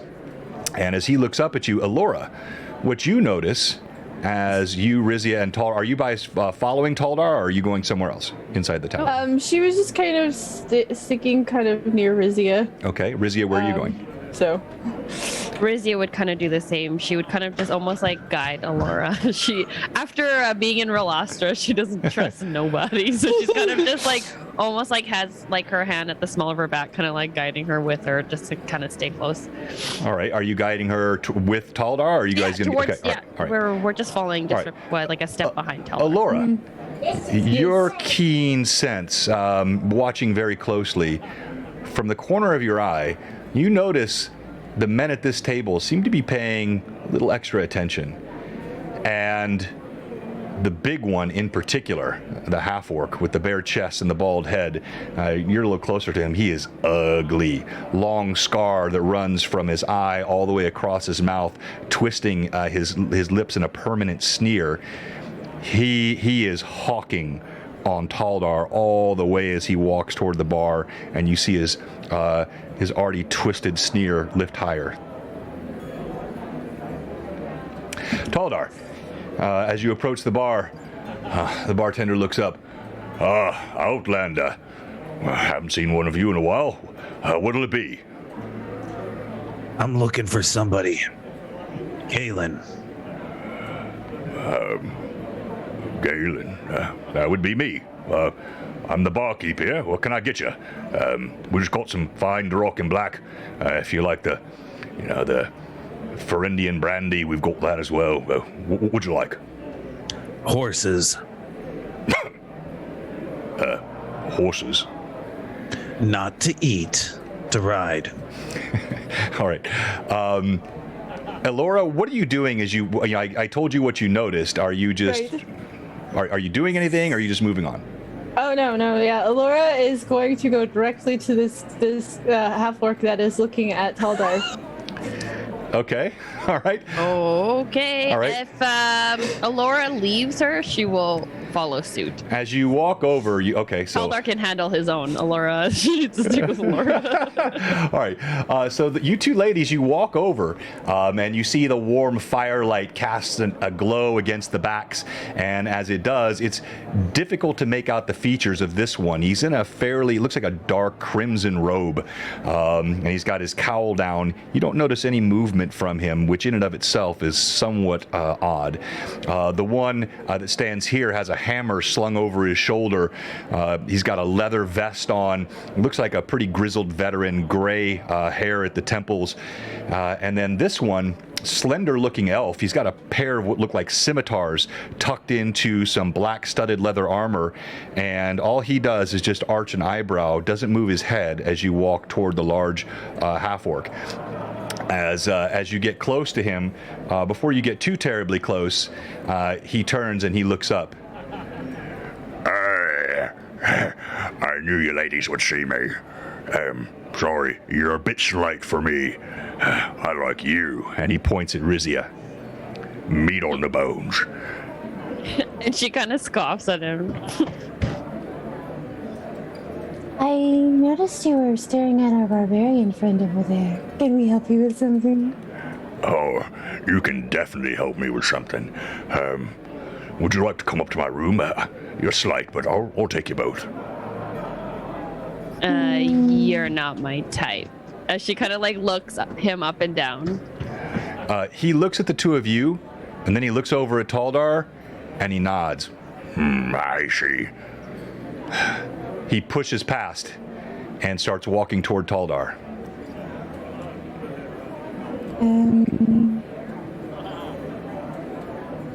All right. The half-elf looks over, and for the first time he speaks, a raspy, quiet voice, almost so quiet you can't hear him. I suggest you leave him alone. Well, that wouldn't be any fun, now would it? I think all the contrary. It's the only fun you'll have tonight. If you don't leave him alone, I don't think you're going to have any fun. You don't think you understand what I find fun, though. And Riz is literally damn. Okay, so you see he had a response that was on the tip of his tongue, and he just stops in his tracks and he arches an eyebrow at you. You see and with that, what Elora says, Rizia kind of changes her stance. She seemed like more of a protective stance as we kind of walked over there. And as she kind of starts talking, she kind of just takes a step back and just crosses her arms, and she's like, "Okay, she's got this handled." Okay, Rizia takes a step back and crosses her arms. Elora, he looks over at you. Well, then, what do you find fun? Wood girl? I have a name. It's Elora. Though, here's the thing. I like a little bit of excitement. You see, he kind of leans forward and he gives you a leering look. What kind of excitement? Not that kind of excitement, dear. A little bit of chaos, you see. It gets a little too boring when there's not a little bit of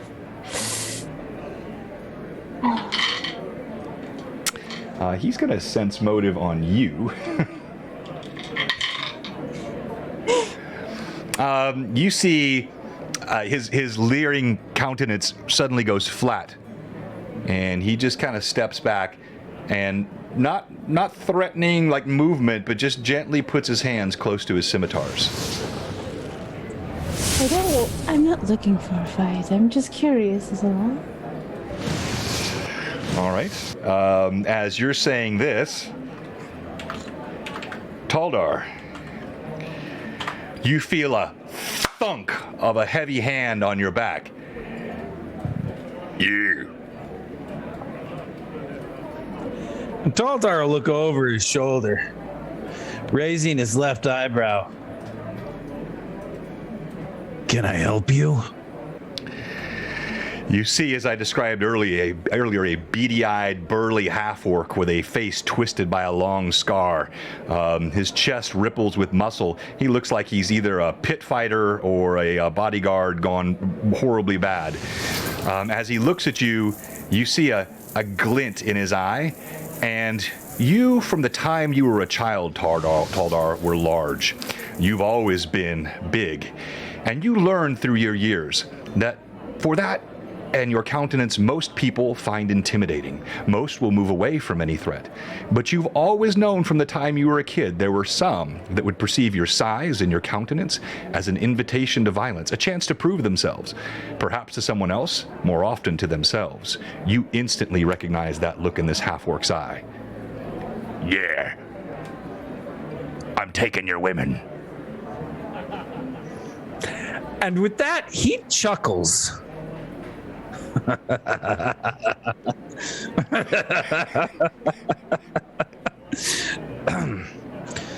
Have you spoken to them about that yet? It's clear they're still claimed by you, so that's what I'm here to fix. And you see he balls his hands up in fists. And with that, Taldar's actually going to fully turn around now because he hadn't been giving him time of day, really. He was still focused on the horses, not for food, but for riding. And so he turns fully around. Are you saying you want to fight me for those two?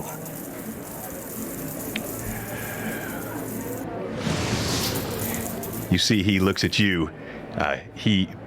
Actually, go ahead and... roll d20, please. 11. He looks at you, and he gives a pale, gravelly imitation of your laugh. No, I'm saying I want to kill you. And with that, Taldar smiles. I welcome you to try. Now the rest of the bar has turned around. People are starting to pay attention. The music goes silent. Galen, you hear him. He says, Hey, no, none of that. We don't need that in here. And the half-orc looks, Shut up, old man. and with that, we go to initiative.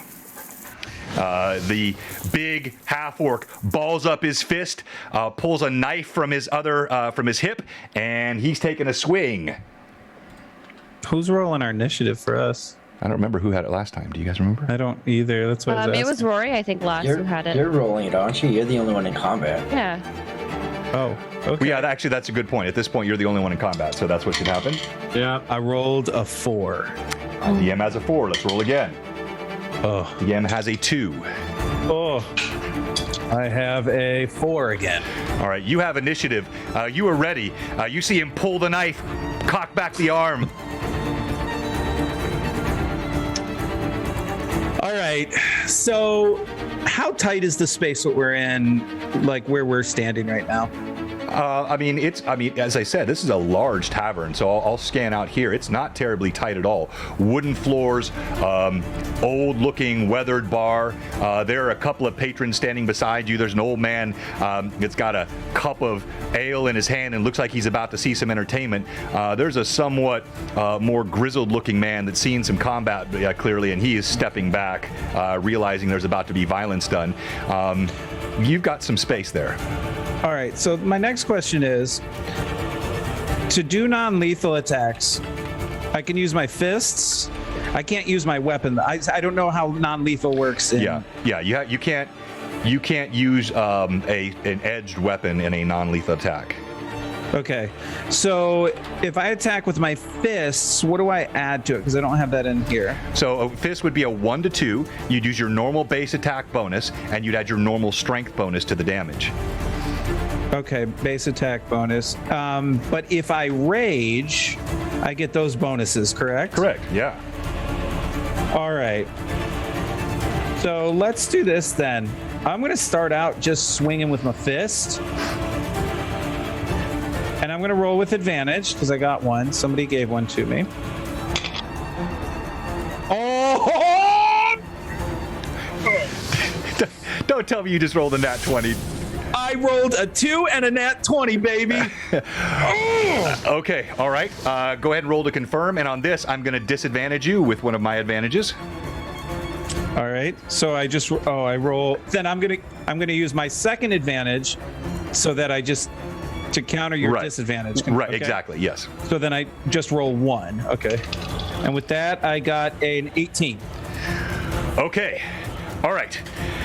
It is a hit. It is not a crit. He is surprisingly agile.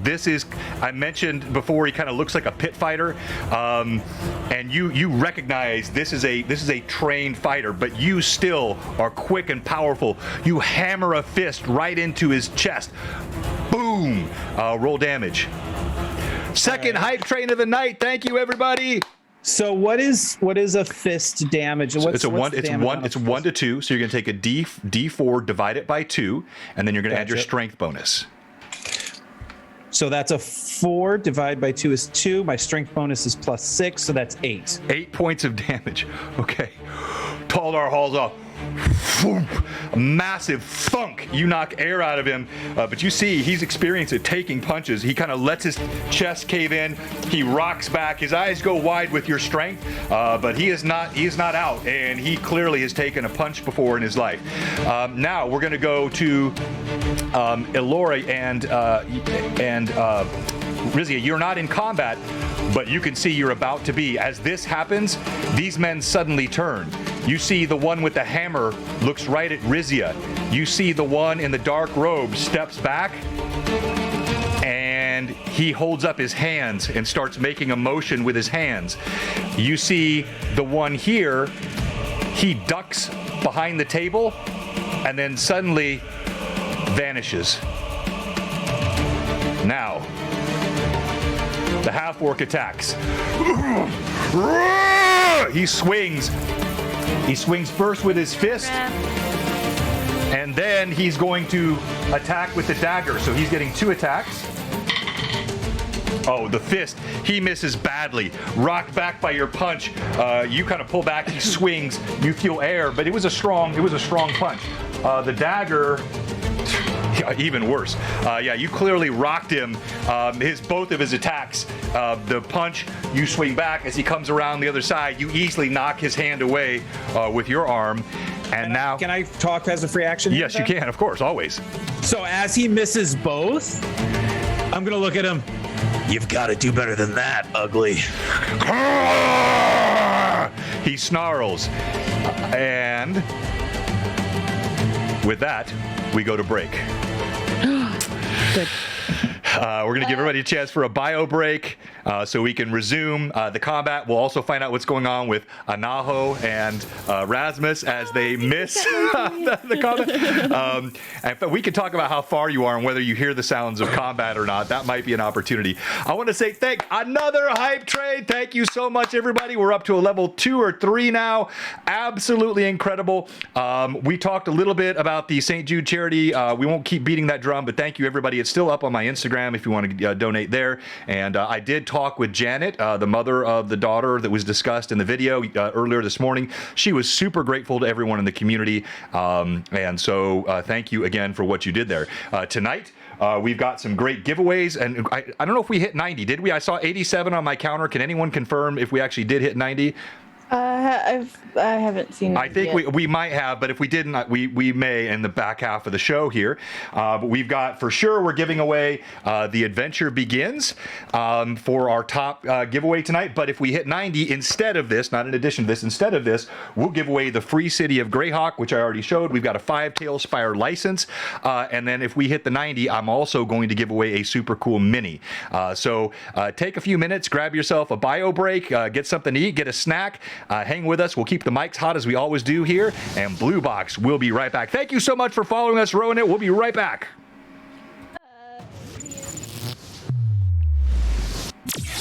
Yes. So I have a question. Uh-huh. I was given an advantage and noticed that I had not cleared my advantages from last time, and I just switched them over to XP, and I leveled up because I was really close to level 3 from the amount of advantages that I had left over from last time.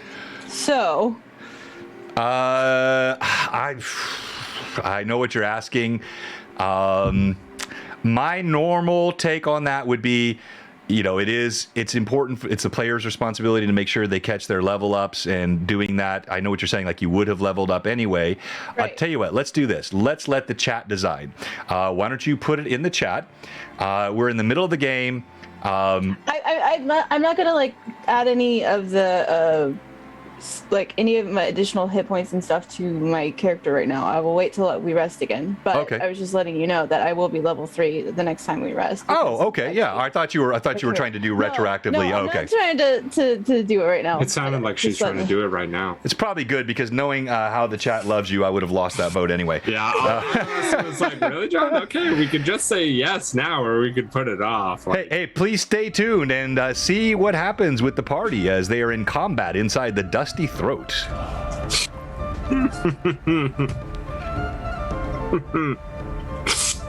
Oh, yeah. Love me some Dusty Throat. Well, would you say, since you guys are at the far back of the Dusty Throat, more towards the bar? No, I'm not going to say that on live. Never mind. You just type in- you just Yeah, type I'm in gonna. chat. That's literally what I'm doing. What happened? He was about to say something that he realized was probably not appropriate to say live on stream. Hager the Horrible, if you are still here, is do that? not leave. Stop I have 10 something before. very, very cool to show you. Hager the Horrible, do not leave.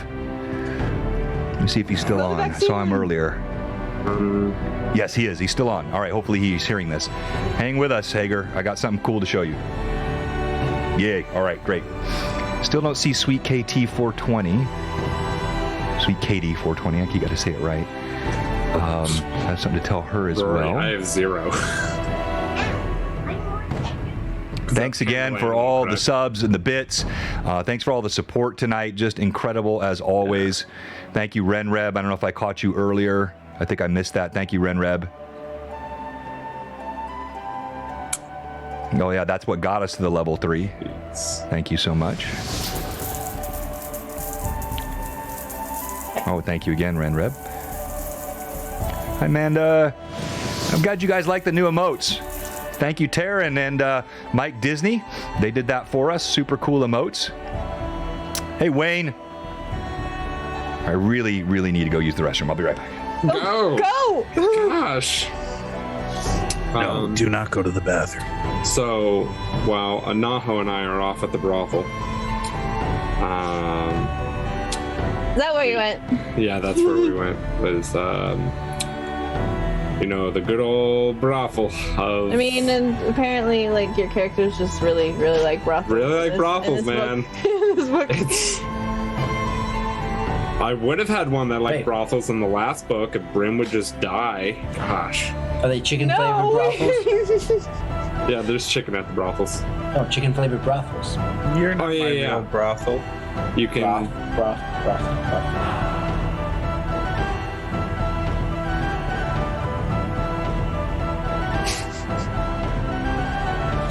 Oh man. We come back, the group is just bloodied.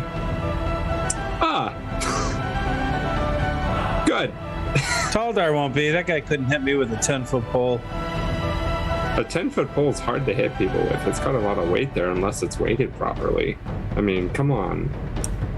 Oh, you're so witty. Witty! Oh! That's going to be my next character. He's going to be a barbarian. That sounds like that. That sounds like that. So, John, yeah.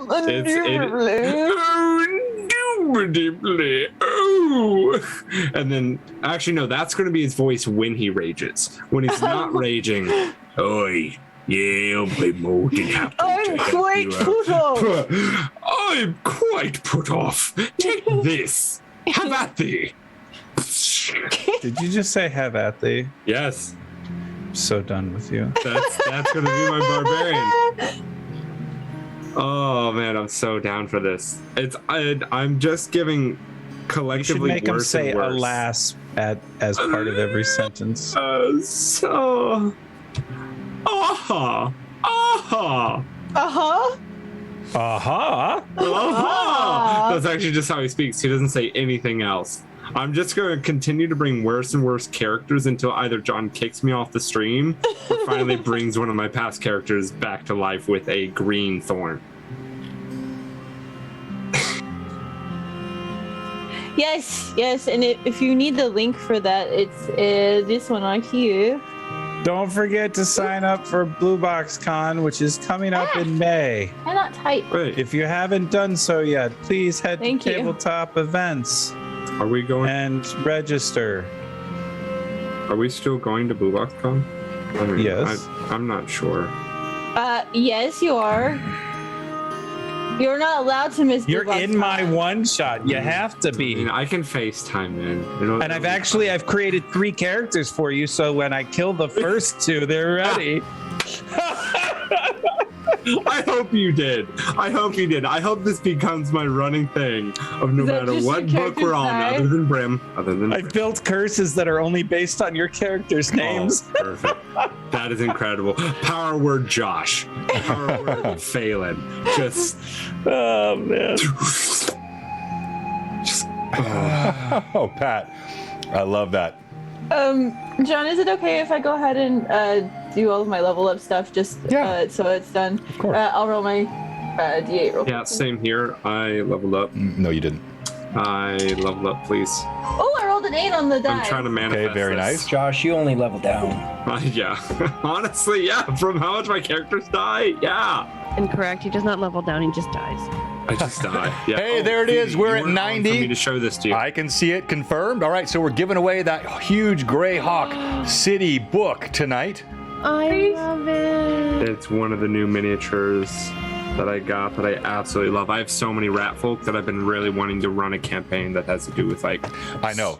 That's the kind of mini you create something just to run for. And then I got. Pat Draws, you won recently. Stop. Ooh. Come on, focus. Put your hand behind Put your it. hand behind it. Yeah. Hey, Mike, everybody loves the new emotes. Shut up. You're not my real dad. You're not. That's so awesome.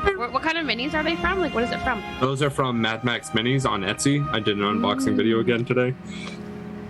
And they came all the way from Russia, so they took a little while to get here, but they are gorgeous. Ooh, they're This so one's nice. a big old champion knoll. Ooh. And then last but not least, Hi, Esther. hello, Esther. Hello, Esther. Ooh, what's up? Vampire. He's using like blood magic. Can you send me a picture in Discord? Of this one or all of them? All of them. Oh, gosh, Stay tuned. We'll be so right much back. Work. She's gonna take them, Said Josh, don't. and she's gonna like photo edit them and then post them saying she painted them. I'm actually working on this like Titan Warforged right now Oh. because we're playing like a campaign that's set in Eberron. So That's so cool. The only game I've got going offline right now is I'm running a game for my brothers once a month, and it's really, really cool because one of them's never played D&D. Another one only has played D&D once, which is his buddy, and then my other brothers was the first person I ever ran a game for. it's so fun. Buddy. Hey, who has good tips for restringing hoods? Oh, you Use a safety pin. Yep, safety pin. Safety pin. There. So you want to use a safety pin. And then you're just gonna push it through, and then hold the safety pin, and then pull it. Thank you, Doc Through, Shoulder. and then hold the end of the end of the safety pin and pull it through. So you're gonna just push it through rethread and it. pull it through? Is that- You What? cut open your hoodie. Yeah, that sounds like an easier idea. Yeah, and then No. you just sew it back together. Put the safety pin through the end of the So it's string. still in the hood. Do I need Oh, to okay. pull So my- does it have that like the hard bit at the end? Yeah. Okay. Yes. Shut up, Josh. So I can. So now that slowly everything I'm work gonna say, so what you want to do is push it in Yeah, so slowly. I have the knot, the ball right here that I can Okay, yeah. slowly push Yeah, on. you do. Yes. Push it And then pull it. and twist it and pop it. All right. You guys remember those? Jeez. I remember skip it. All right, we are skip back in it. scene. Welcome, everyone. And yes, we did hit the 90, so that means I am giving away tonight this That was a good beautiful decade. book It was. from It was a I was good decade. 2 years Canadian Ancient Gamer. This is the city of Greyhawk, the free city of Greyhawk, and the entire thing all in one book. I've shown this a few times now, but all the maps and everything. So that will go away tonight, along with a 5 license pack of Tailspire and maybe something else real cool. Also, what I didn't talk about, I realized, is BlueBoxCon.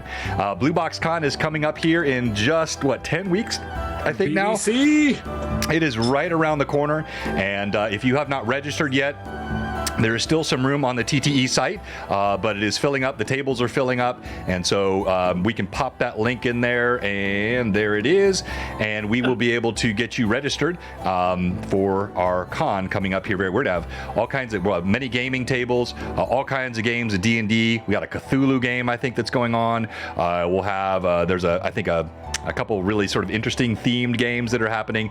We'll play some huge rounds of Liar's Dice, crit table rolls. We'll have food, all kinds of fun stuff. We've got the Ren Fest on Sunday. It's going to be absolutely incredible. So if you came last year, you got to come again this year. If you didn't come last year, you got to come this year. Please check out Blue Box Con. Find it there on the TTE site. Hagar, are you still with us? Make sure he's in the chat. And don't forget to sign up for one-shots.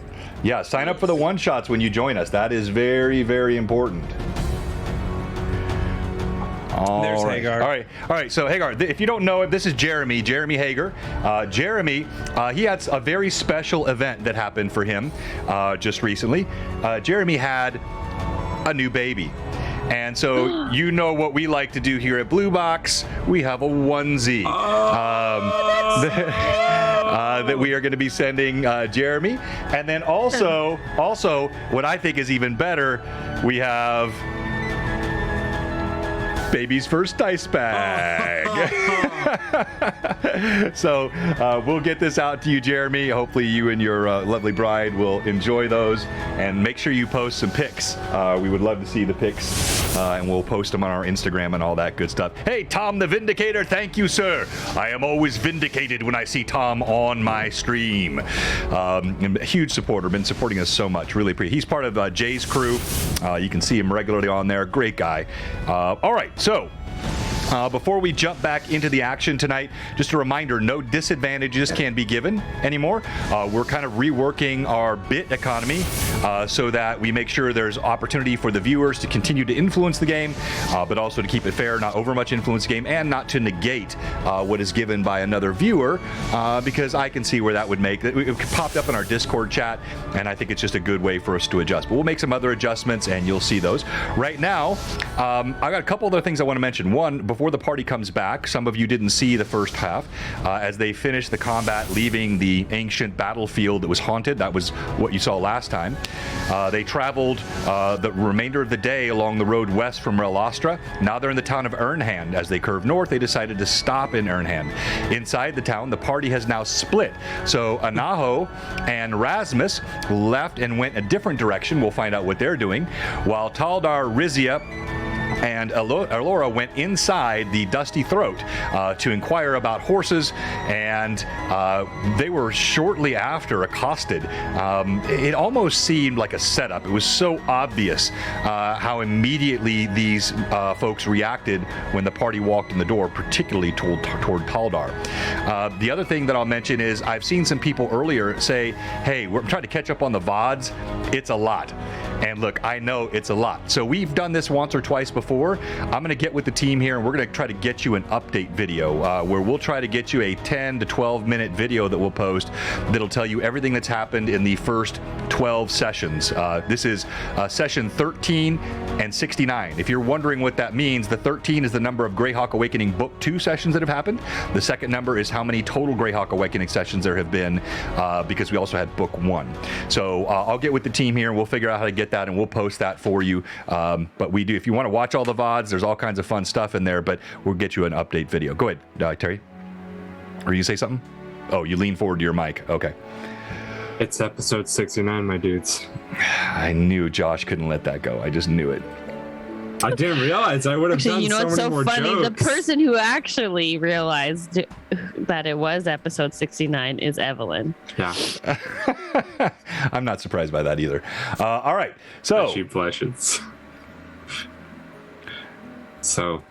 All right, party. As we resume the combat, I'm going to have the two ladies. I would like you to describe for me what you're seeing. We do this occasionally. I like this as a means of immersion. So you're not fully in combat yet. We were about to roll initiative again, but you are seeing all of this. You tell me what you're seeing. Alora, ladies first. Ladies. Let's see. Alora is just kind of taking in the fight that's happening near the bar, but primarily kind of keeping her senses about her as far as these fellas that are at the table, and kind of trying to keep a gauge of where each of them is currently located in case they try anything funny. All right, so again, I mentioned the one that was here. He ducked behind the table, and you don't see him anymore. This one is stepped back, and his hands are moving in obviously arcane fashion. Now, what about you, Rizia? Sorry, you said there was the guy who disappeared, the magic guy, and there was another guy? Yeah, this heavy-set sort of, looks like he's a middle-aged man, grizzled, maybe war veteran, gray beard, gray temples, and a big old hammer in one hand.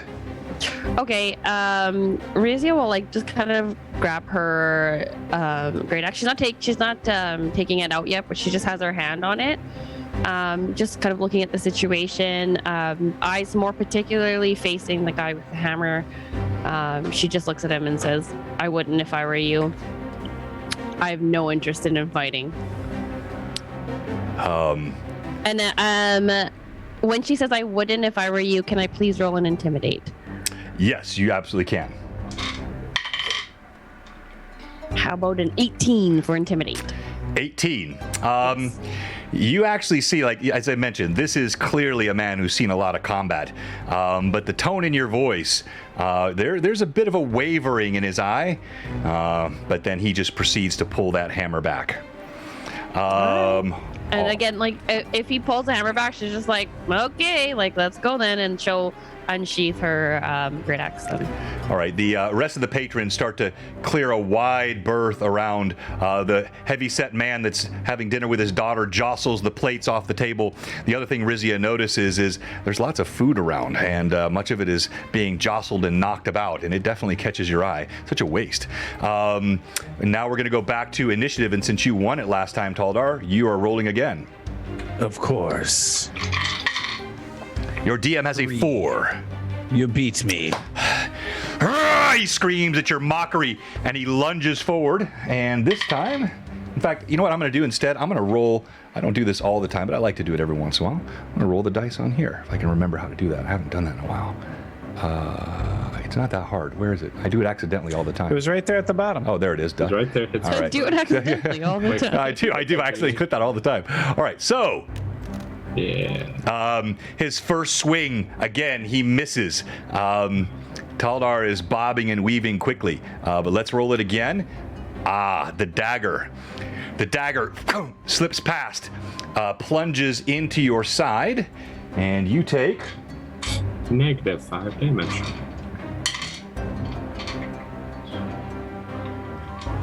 Yo. You take 7 points of damage. Boom! You feel it. It punctures right through the ribs, right in the midsection, goes straight to the hilt, and you feel the warmth of blood go down your side. Now, we're going to go to the rest of the party. The heavyset veteran swings his hammer toward Rizia. You can see it doesn't take a rocket scientist to see the motivation here is beyond just a bar fight. These men were determined that this would happen. All right, so we have oh snap. We have the nat 20 on the swing of the hammer. Now we're going to roll to confirm. Did I do that right? Let me do it again. Make sure it doesn't automatically do that because I don't know. That is a double nat 20. No, it was definitely a second 20. It was definitely a second 20. 100% Hey, here we go. You're going to lose the sigil. That's true.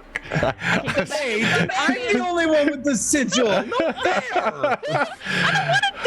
I don't want you to die, but the dice are the dice. And I don't, I don't always do this.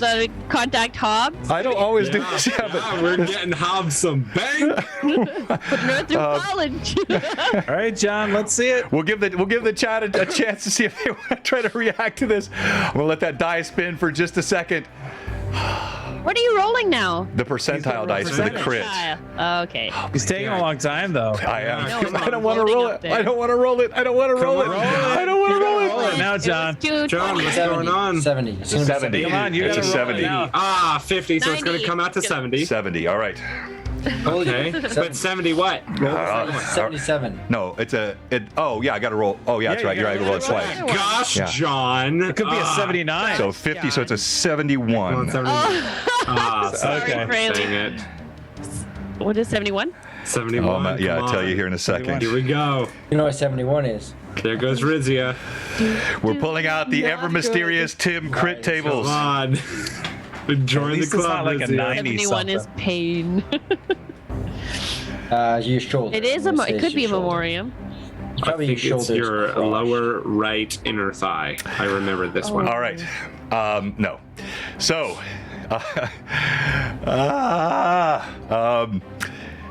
Rizia. Yes. He is clearly a combat veteran. As he sees you ready to pull the axe out, he notices you have your hands up. He swings low. He smashes his hammer right into your shin. It crushes and shatters your shin bone, breaking the fibula and the tibia on the outside of the leg. It's a compound fracture. Bone pierces through the skin. You fall to the ground in absolute pain. You are stunned for 7 rounds, unable to walk, and I'm going to need you to make a con check to see if you pass out. Question, DM. Yes. I do have that amulet that's supposed to protect me of some sort. I'm not sure what. Were you wearing that, by the way? Yeah. Yeah, so it definitely is. It is helping you, but it wouldn't. Okay. It wouldn't have done anything here. I'm sorry. Con save. Yeah, con save. The last time he sees her, he's like, "Yeah, this will protect you." Okay, bye. Be under your con, yeah?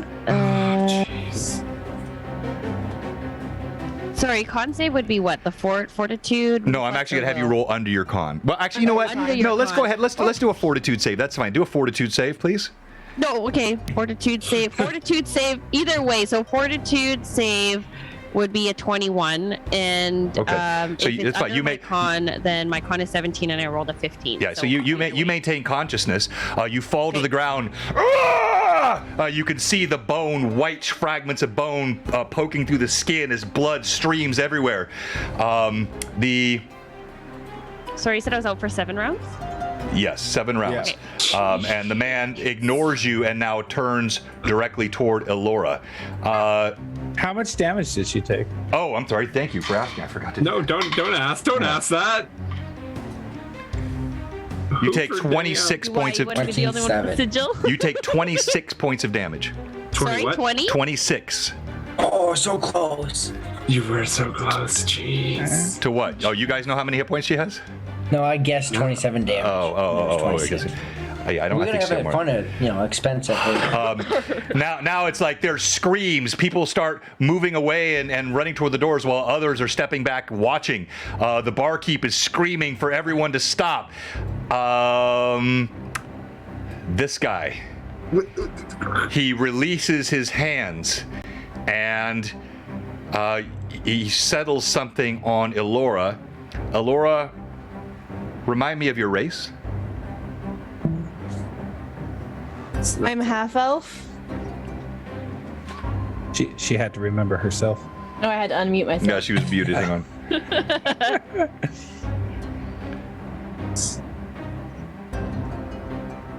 Oh my gosh. Okay. When it does come to us two, I would hope that we got like a block away and we maybe start. You guys actually made it 3 miles away. Yeah, seriously, I'm like, man, I'd like to be able to make it back for this. Have no worries. They didn't damage Rizia's arm. She can continue to eat melons. You feel a bit of a fluttering of your eyelids as he tries to put you to sleep, but you are immune. I'm immune because I'm half elf. All right, now let's go outside to our friends. Anaho, and this didn't take too terribly long. So what we need to see is, were you guys chatting at this time? Did you stop? Did you move quite quickly? So we're gonna make a roll here, and we're gonna see how far you went. Hang on. Hey, we're so close to 100 tonight. Thank you so much, everyone. Oh, did we? Unbelievable. Thank you so much. Really good on a Tuesday night. Thank you so much, everybody. All right, so as you guys are walking along, whoops, not that loud. As you're walking along, you hear the normal sounds of the town as it begins to wind down and it gets toward night. People starting to settle in. And you, as you're talking, let's see here. I'm going to do this. I'm going to rate this on distance.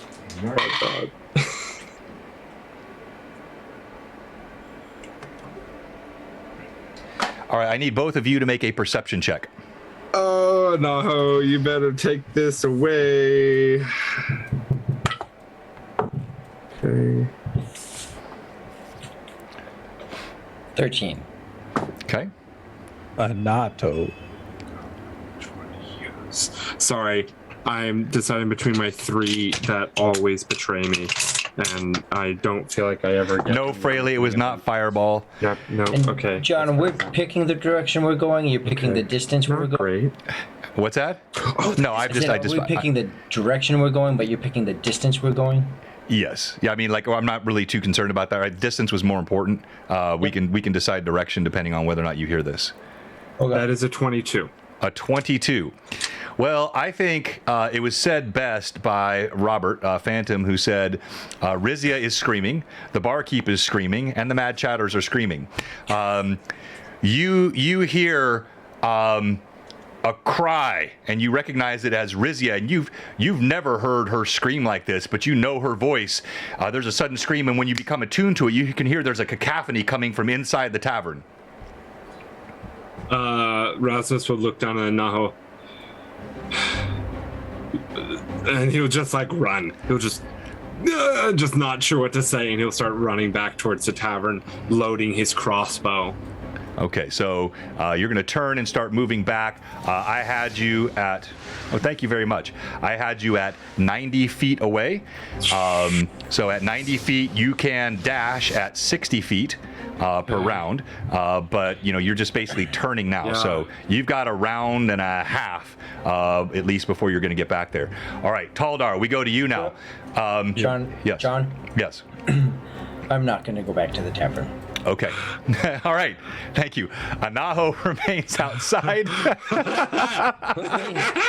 Put me 90 feet plus. Hey, Taldar can handle himself. So I am told over and over and over and over. 90 feet plus whatever I'd gain, I'm going to the guards. Okay, so you're going to run toward the guards. Gate. At the ones that I tipped. Okay, well, you passed other guards on the way as well. I mean, there are a handful of guards in the town. So I want to go to the guards. All right, so you're running back to the front of the town. Okay, that'll take you several rounds. So you're doing that. All right, let's come back to you now, Taldar. You have a dagger punched in your side. This is all simultaneous action, but you can hear the crack of bone in Rizia's leg. So Taldar's gonna grin at this ugly orc, and he's gonna grab his axe and take a swing. Roll to hit. With advantage. That'll be 20. That is a hit. So then we roll damage. Oh, that's lovely. Damage is 21. 21 points of damage. You hammer your axe into his shoulder. Blood spurts out. He screams. He does not fall. But it looks like his left arm. No, you're right-handed. Yes. Yeah, so his left arm, which is the knife arm, it's dangling now. Looks like it's useless. Now we go to you, Elora.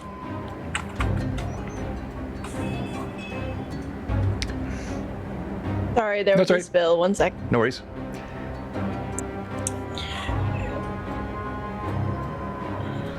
Anaho runs. Rasmus runs.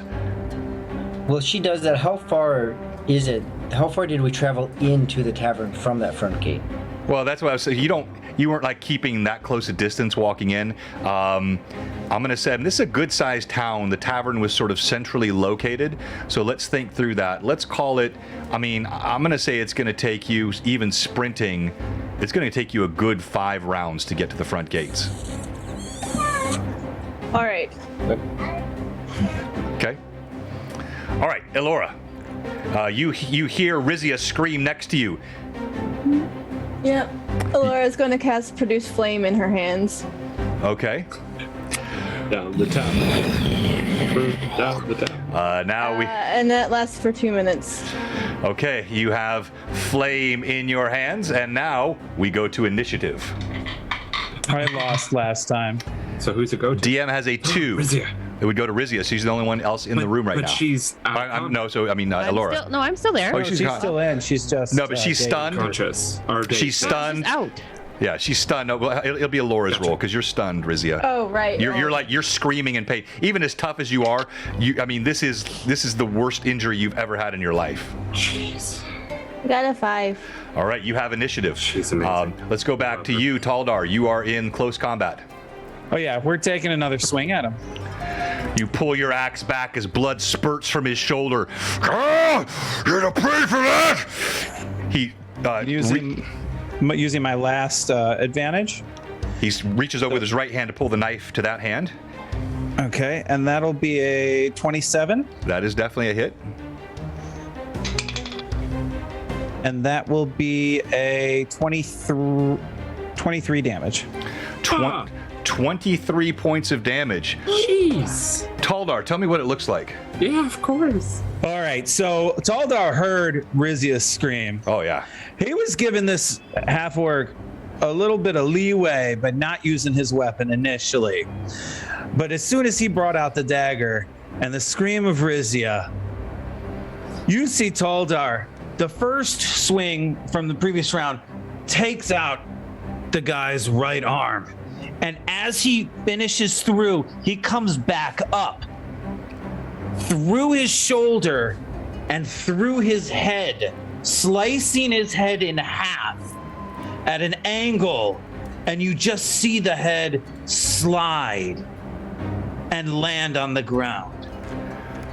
His eyes are rage infused, and he looks over at the guy with the hammer. Okay. All right. Yeah, and you see the guy with the hammer is about to pounce on Elora. I'll give you a few feet of movement if you would like as well. He's gonna start moving towards hammer time. Okay. All right, Elora, you stand there, All right. flames in your hand. So she's produced flame now. As a free action, she's going to cast Wooden Fist, which is going to make her hands also covered in thorns. And she's going to take an unarmed strike towards this guy that just decked Rizia in the leg. All right, roll to hit. All right. And I have an advantage, so I'm going to use it.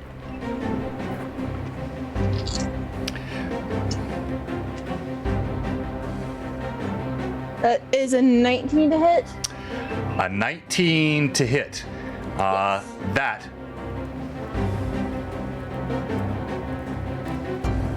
Actually, no, it's a dirty 20 to hit because I forgot to add the bonus for my thorny hands. I was about to tell you that just misses. That dirty 20 hits. All right, sweet. So both fire damage and the thorn damage added to the base unarmed strike Okay. is... Okay, so produce flame. Flame on his beard. Let's see, that gives me 1d6 plus 1 per caster level. So 1d6 plus 2 plus my...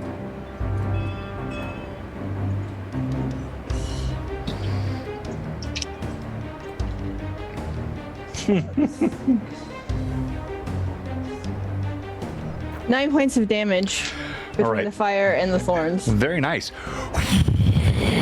You strike him. You singe part of his beard. He lets out a cry. His neck is blackened, but he seems to be redoubled in his effort to kill.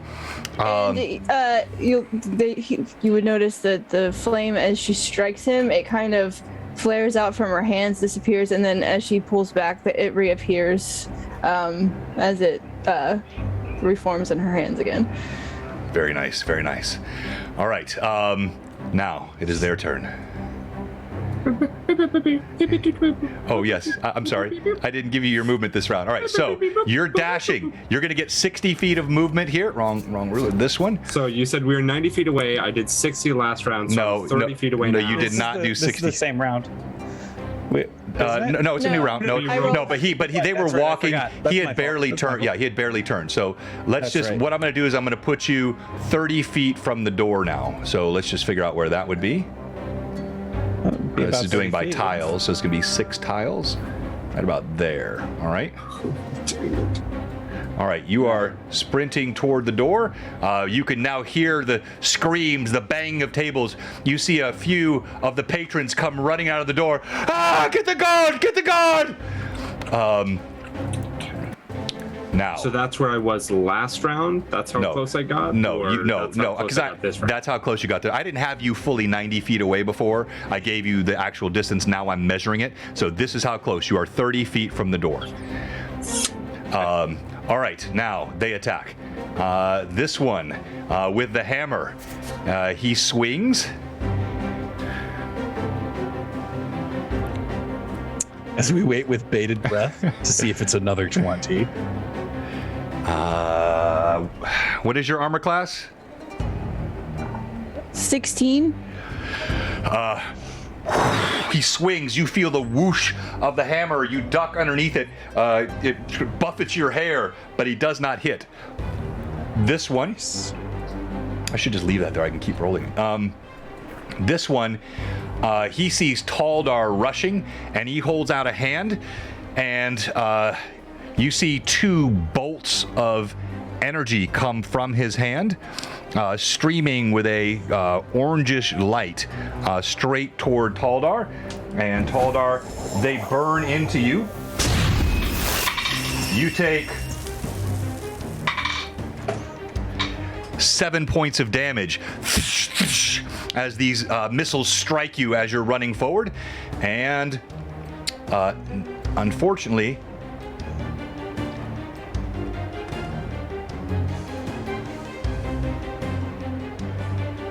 I think you I agree. Unfortunately, you went mute. You see. Let's see. Actually, Taldar, make a percentage check. I'm not a percentage. Roll perception, please. Roll perception. Out of advantages. So that is a 13 plus my perception, which is 6. So 19. 19. You see the one that had vanished has made his way around and was attempting to flank. As he comes around, there's enough light that he was hiding behind this pillar, expecting to get to her and from behind before you finish with this one. His eyes go wide, and he bears 2 daggers or 2 scimitars and looks directly at you. I look back at him. And now we go to initiative. DM lost last time. DM has a 3 on the die this time. Come on, Alora. Oh, 3. That's a tire. Oh, you have a 3. Okay, all right. I have a 2. Alora's don't. I have a 4. All right, we're going to go to you, Alora. You are in hand-to-hand combat with this grizzled veteran. His beard singed, his throat blackened, his eyes enraged. Boils are starting to come up on his neck where the burning has happened, and he pulls the hammer back again to hit you. What are you doing? Yeah, I'm gonna, let's see. What do I want to do? I want to... Now Taldor is pissed. Someone else will die. Thank you, Mad Chatters. Yeah, I'm gonna swap him again with my unarmed strike. So. All right. With all my thorns and fire. Your flaming thorned hands. You did 9 last time. You rolled a 20. Yeah, You rolled a 20? Nat 20. Okay. Natural 20. Thank you, Renrab. Oh, Renrab. There you go. All right, everyone gets an advantage. So natural 20. And then so I'll roll to confirm. I'm going to disadvantage this roll. That's another I'll natural do 23. This one and. Was his AC is 19? Oof. No, his AC is 20. The 19 would have missed. That's right. That is a 21 to hit. That is a crit. All right, so what I'm going to do then is I'm going to break out Is Bloodwild on? Is Steve on tonight? Let's see here. He's not. I don't want to use his crit tables when he's Yeah, it looks like Bloodwild's on. Oh, is he? Bloodwild under dash SW. Oh, is he there? I didn't see him. I saw him on earlier. I just went to go at him. Yeah, and it he's in showed him up there. moderators. Oh, there. Yeah, he's up there in the mods. That's why I'm not seeing. Okay, so I'm going to break out my custom Bloodwild crit tables, which have spells as well. And let me find them quickly here before you roll. It's all fun and games. I have so many crit tables on my desktop. All right. One crits. Okay. Roll percentile, please. 65. A 65. That is going to be a level 8. Rasmus runs in. One of the Thors go haywire. All right. Death. These are super small. So as you put your hands out where you had already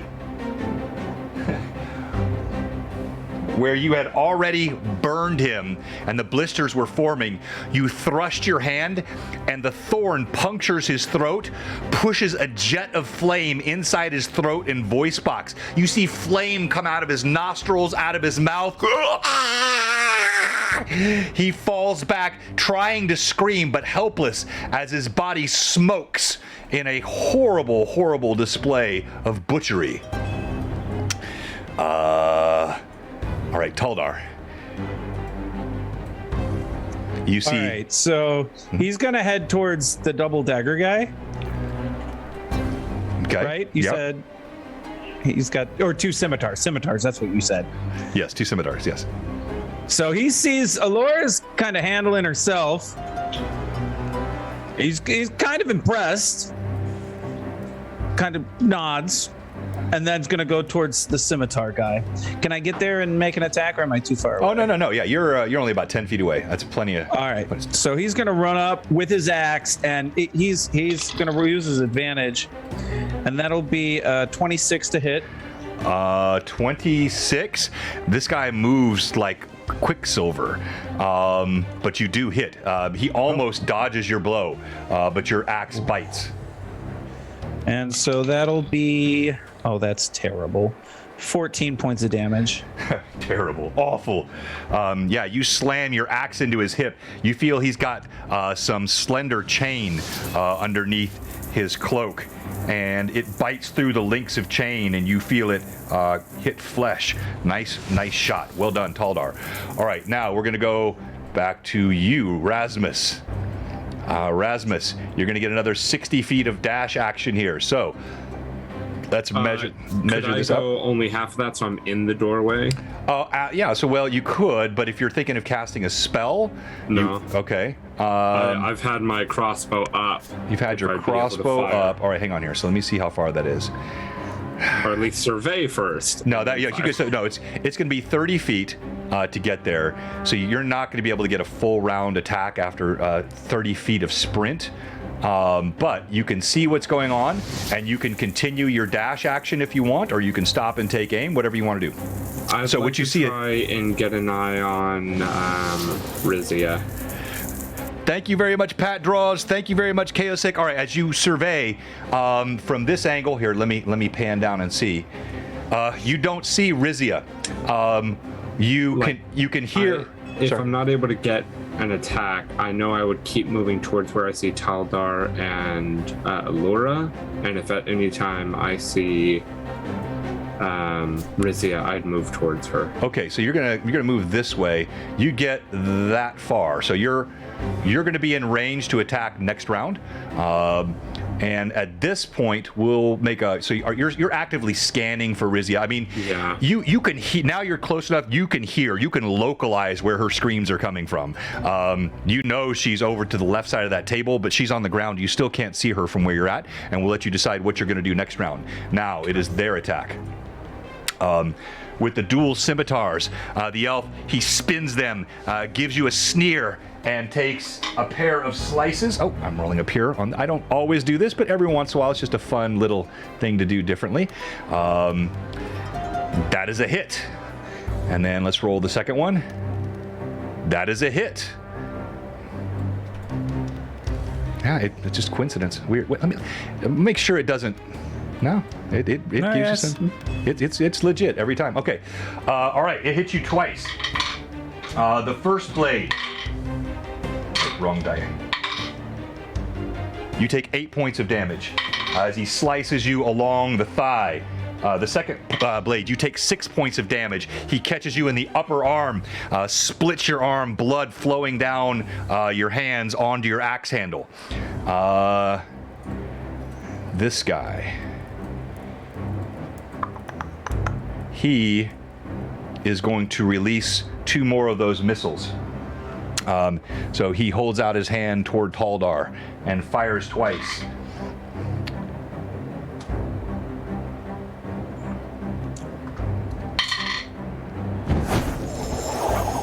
The first one just grazes you, doing 2 points of damage.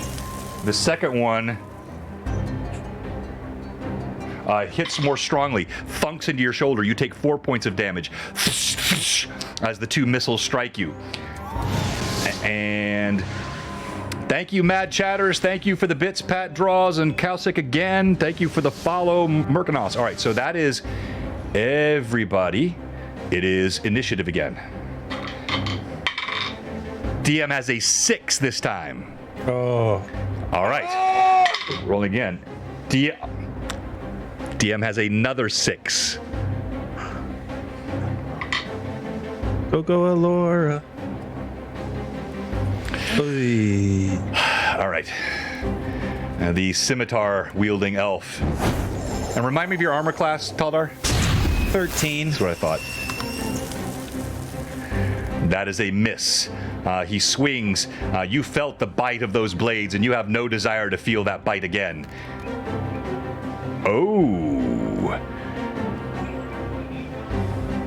The second one is a 1. Rolling to confirm fumble. Oh, my dice flew away. Oh, I'm going to say that it landed midair. I'm going to count that. That is not a fumble. Let me get that die back on the ground. Yeah, it wouldn't have been a fumble anyway. All right, so he strikes you one time. No, he missed you both times. Duh. He swings badly the second time, slightly off balance. In fact, I'm going to give you +1 on your attack just because he missed so badly with both attacks. Now we're going to go to no, their attack still. This guy, he is now going to... He sees the flames coming from Elora's hands, and you see he holds his hand out, and a jet of flame comes forth from it as well.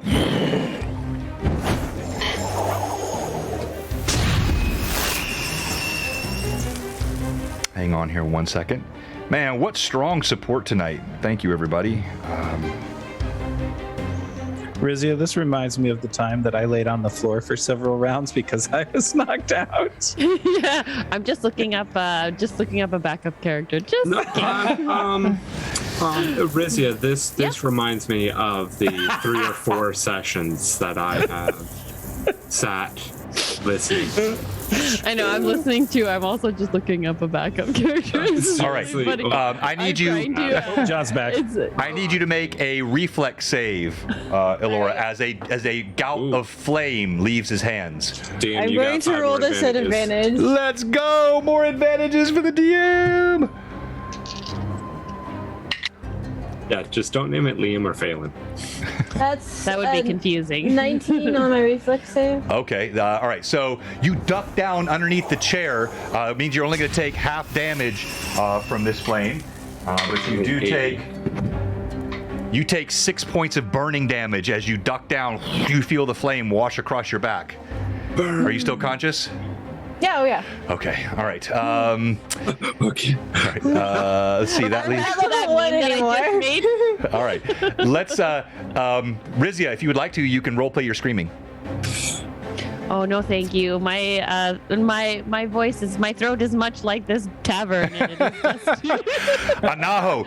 I don't think screaming would be ideal. Anaho is running through the streets of the city or the town, trying as quickly as he can to get to guards at the front that he bribed with a silver coin. All right, let's go to Taldar. Taldar, you are face to face with this scimitar-wielding elf. And he's going to take another axe blade. I'm going to roll with those advantages that was given to me. Thank you very much. Much appreciated. That's going to be, and you said I got a +1 on this, right? Oh, but I'm going to use a disadvantage on that as well. Oh, so do you want me to re-roll then? You know what? Actually, I'm supposed to declare that before you roll. That's my rule. I can't break my own rule. So, all right. No, never mind. I'll have to wait for next round. Okay. So, and you said I got a +1 from his severe misses, right? Correct. So that is a 25 to hit. That is a hit. Sheesh. All right. And that will be 22 points of damage. Ooh, that's 36 now you've done. Bam! You hammer your axe into him. Blood gouts from his side. He is heavily wounded, and in fact... Is he still up? You see his eyes go wide, and he holds his blades up in a defensive posture and starts to try to move away. So he's not provoking an attack of an opportunity, but he's disengaging. Let's go to you, Elora. Okay, so Elora's actually going to let the fire disappear from her hands as she moves towards Taldar. Oh. All right. You step toward, so you've got a full round, and that's only 5 feet, so whatever you want to do. Then she's going to gently lay both hands upon him and cast Cure Light Wounds. Okay. All right, roll your healing. Taldar, you feel the warmth of the healing power of Elora. That was way out of the tray. That is 10 points of healing for Taldar. You feel an incredible surge of divine power as your wounds begin to bind. You're still obviously heavily damaged, but it was a massive infusion of strength that you just received from Melora. Now, at last, Rasmus. Now, I said you would. Let's check here. Let's check. So actually, okay. In this last round, as he sees the gout of flame exit towards Allura, he sees the flames hit Taldar. He's going to see the individual closer to him, see Rizia, and see that he can try and make a path through this person to then get to Rizia. So he's going to turn. All right, now to be clear, and try and slash with the sword. Wait, now to be clear, okay. So I don't know if you can see Tailspire up there. He is not the path to Rizia. He's going to take. He's going to go. He's making it the path to Rizia. So okay. he's going to try and attack the first, the dude. Let's see here. That is. Please. Yeah. You can just barely get there. Yep. I'll give you that. As you're sprinting forward, out of breath. And hold on. Let me make a. Please say he doesn't see me. Please say he doesn't see me. Please say he doesn't see you, but he hears you. As your feet stomp, his eyes go wide beneath the cowl, and he tries to take a step back, but you have the attack. Okay. What the what? Oh, I equipped the wrong thing. Sorry. 1 second. Where'd my longsword go? Oh my gosh, where'd my longsword go? You sold this is Phelan. That's why. Rasmus. Okay, there we go. So, I'm going to be rolling with advantage to try and take this mother trucker out. Here we go. Please.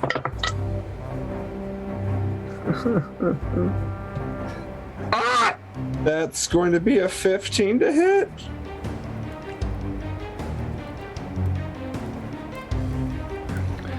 A 15 to hit. That's a hit. Roll damage. Okay, thank you. Stupid dice. Freaking mother trucker. Okay, it's not horrible, not the best. That is going to be 11 points of damage. Your blade bites through his robes. As it does, you feel it strikes some sort of a barrier. There's a bit of resistance, as though it slows the blade, but you still bite through. You do half damage. Okay. And then I would also, since I forgot to declare this before, I'm going to use my judgment as my swift action. Okay. To do one of my judgment things that I will pick now. Okay. Initiative. Why did everything go? It's after Laura, so it's Rasmus. Yeah. Oh, no. Yeah, you get initiative, Josh. Oh, my dice roll like poop. Actually, no. I'll roll this one. This one never fails me. And you failed me. That's going to be a 1. I have a 5 on the die. Yeah. Yeah, that failed you. Go for it. Shut up. Okay. The one that has, and we just got the plus. Oh, it wouldn't have helped. he successfully disengages last round, and so then for his movement, you see he slips behind this pillar. Tries to create an occluding angle. Nah, he's going to run straight for the door. So he's going to get his dash action, and let's just see here. I'm going to use destruction. You can see the stupid tile marker.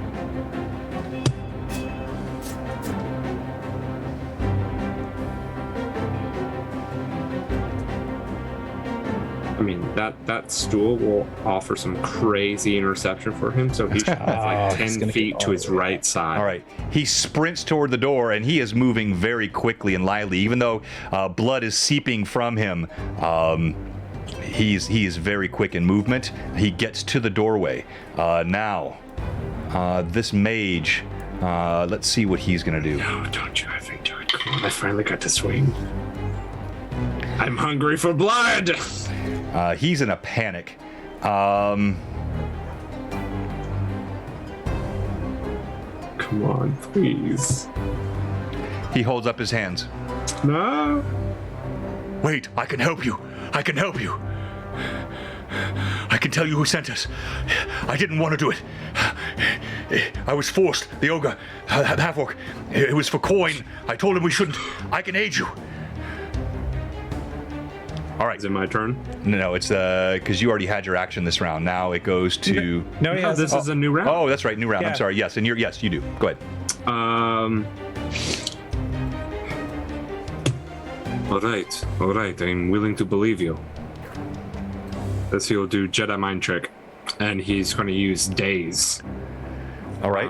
What's the save? DC? There is no save. It's a humanoid creature of 4 hit dice or less loses their next action. He is not less than 4 hit dice. Oof. But you don't know that. So you do your Jedi mind trick. You feel whether it's his fear or his latent power, he is not subject to what you've just tried to do. I tried to daze you. Did not work. If you are good, then chill out and we won't kill you. All right. Taldar, you still hear Rizia screaming. Actually, Alora's closer as well. Alora, what are you going to do? Alora's actually, now that she's given Taldor a little bit of extra healing, she's going to move to Rizia, who should also be within a few steps distance. All right. She's she's right there. She's okay. You see, she's on the ground now. It looks like she's getting light in the face. She's lost so much blood. There's a huge pool of blood. Her screams have moved to whimpers. It's remarkable that she's even maintained consciousness with this. And you can now clearly see up close the bones snap through, protruding from the skin, pooling and coagulating all around her. Yeah, so Alora's gonna kneel down next to her leg there, and she's going to start setting about trying to help Rizia as best as she can in this situation. Which is how? What are you gonna do? Initially getting the bone back inside of her leg, and then try and cast heal. All right, so I would allow you to use those as simultaneous. So you're kind of pushing the bones back in as you're casting the healing. It's sort of part of the process. So Go ahead. I would like to speak as a free action here and say, I'm very sorry, Rizia. This is going to hurt quite a bit, but I'm going to try to get you back up on your feet. And she's just going to shove the bone in and pump the healing in behind it. Before she does that, like, she'll just take a bit of her cloth and just like grip it and like put it in between her teeth before she does shoves it back into her leg. Okay. All right, so here goes nothing. That's a cure light wounds. All right, now as you do this, I want to be clear. You know enough about healing to know that from the nature of this wound, Rizia is going to need much greater healing than this if she is ever going to walk on that leg again. Kind of try to get the blood to stop bleeding. Right. All right. So as you do this, first of all, you push the bones back in. Rizia, you take 4 points of damage. Again, I'll do it for her because she can't. A blood-curdling scream, even biting. As you crunch the bones back into place, you pump the healing in. Well, that's 8 points of healing for. All right, so the net there is +3, and you do with some additional bandaging. +4. What did I say? I thought I said she took 5. I said 4. Oh, okay. 4. Okay, 4. Yeah. 4. So after you bandage, it looks like you have. I'm not bandaging him. I'm bandaging her. You looks like the blood has stopped, but you still see it seeping through the bandage that you've created, and then all starts to sort of go quiet in the tavern. But I know, Taller. I know. I'm just like, it's more of a dramatic moment here. As the patrons are looking around, this one has surrendered, has his hands up face to face with Rasmus, and Rasmus says, what he said, and offers to perhaps give quarter. Taldar, what are you doing? Taldar's gonna rush at him and swing his axe. All right, so tell me, like, what direction are you going? Can he hop that table? He absolutely can. Now, yeah, he wants to hop that table and send an axe directly into his head. Okay, now you're a barbarian. You get increased movement, and Correct. that includes pre-attack. I gotta change that back. I don't like it. That's 15 feet at your. Yeah, you can do it. All right. So what I'm gonna have you do, I'm gonna have you make a dex, just do a dex check. Roll underneath your dexterity. And you don't need to, in fact, you don't even need to roll under your dex. You just need to don't roll. Let's see, what is your dex? 13. A 13. Okay. So you need to roll under a 16. This is not a difficult action. I'm using advantage. Okay. You are bleeding from several places and... I rolled a 16.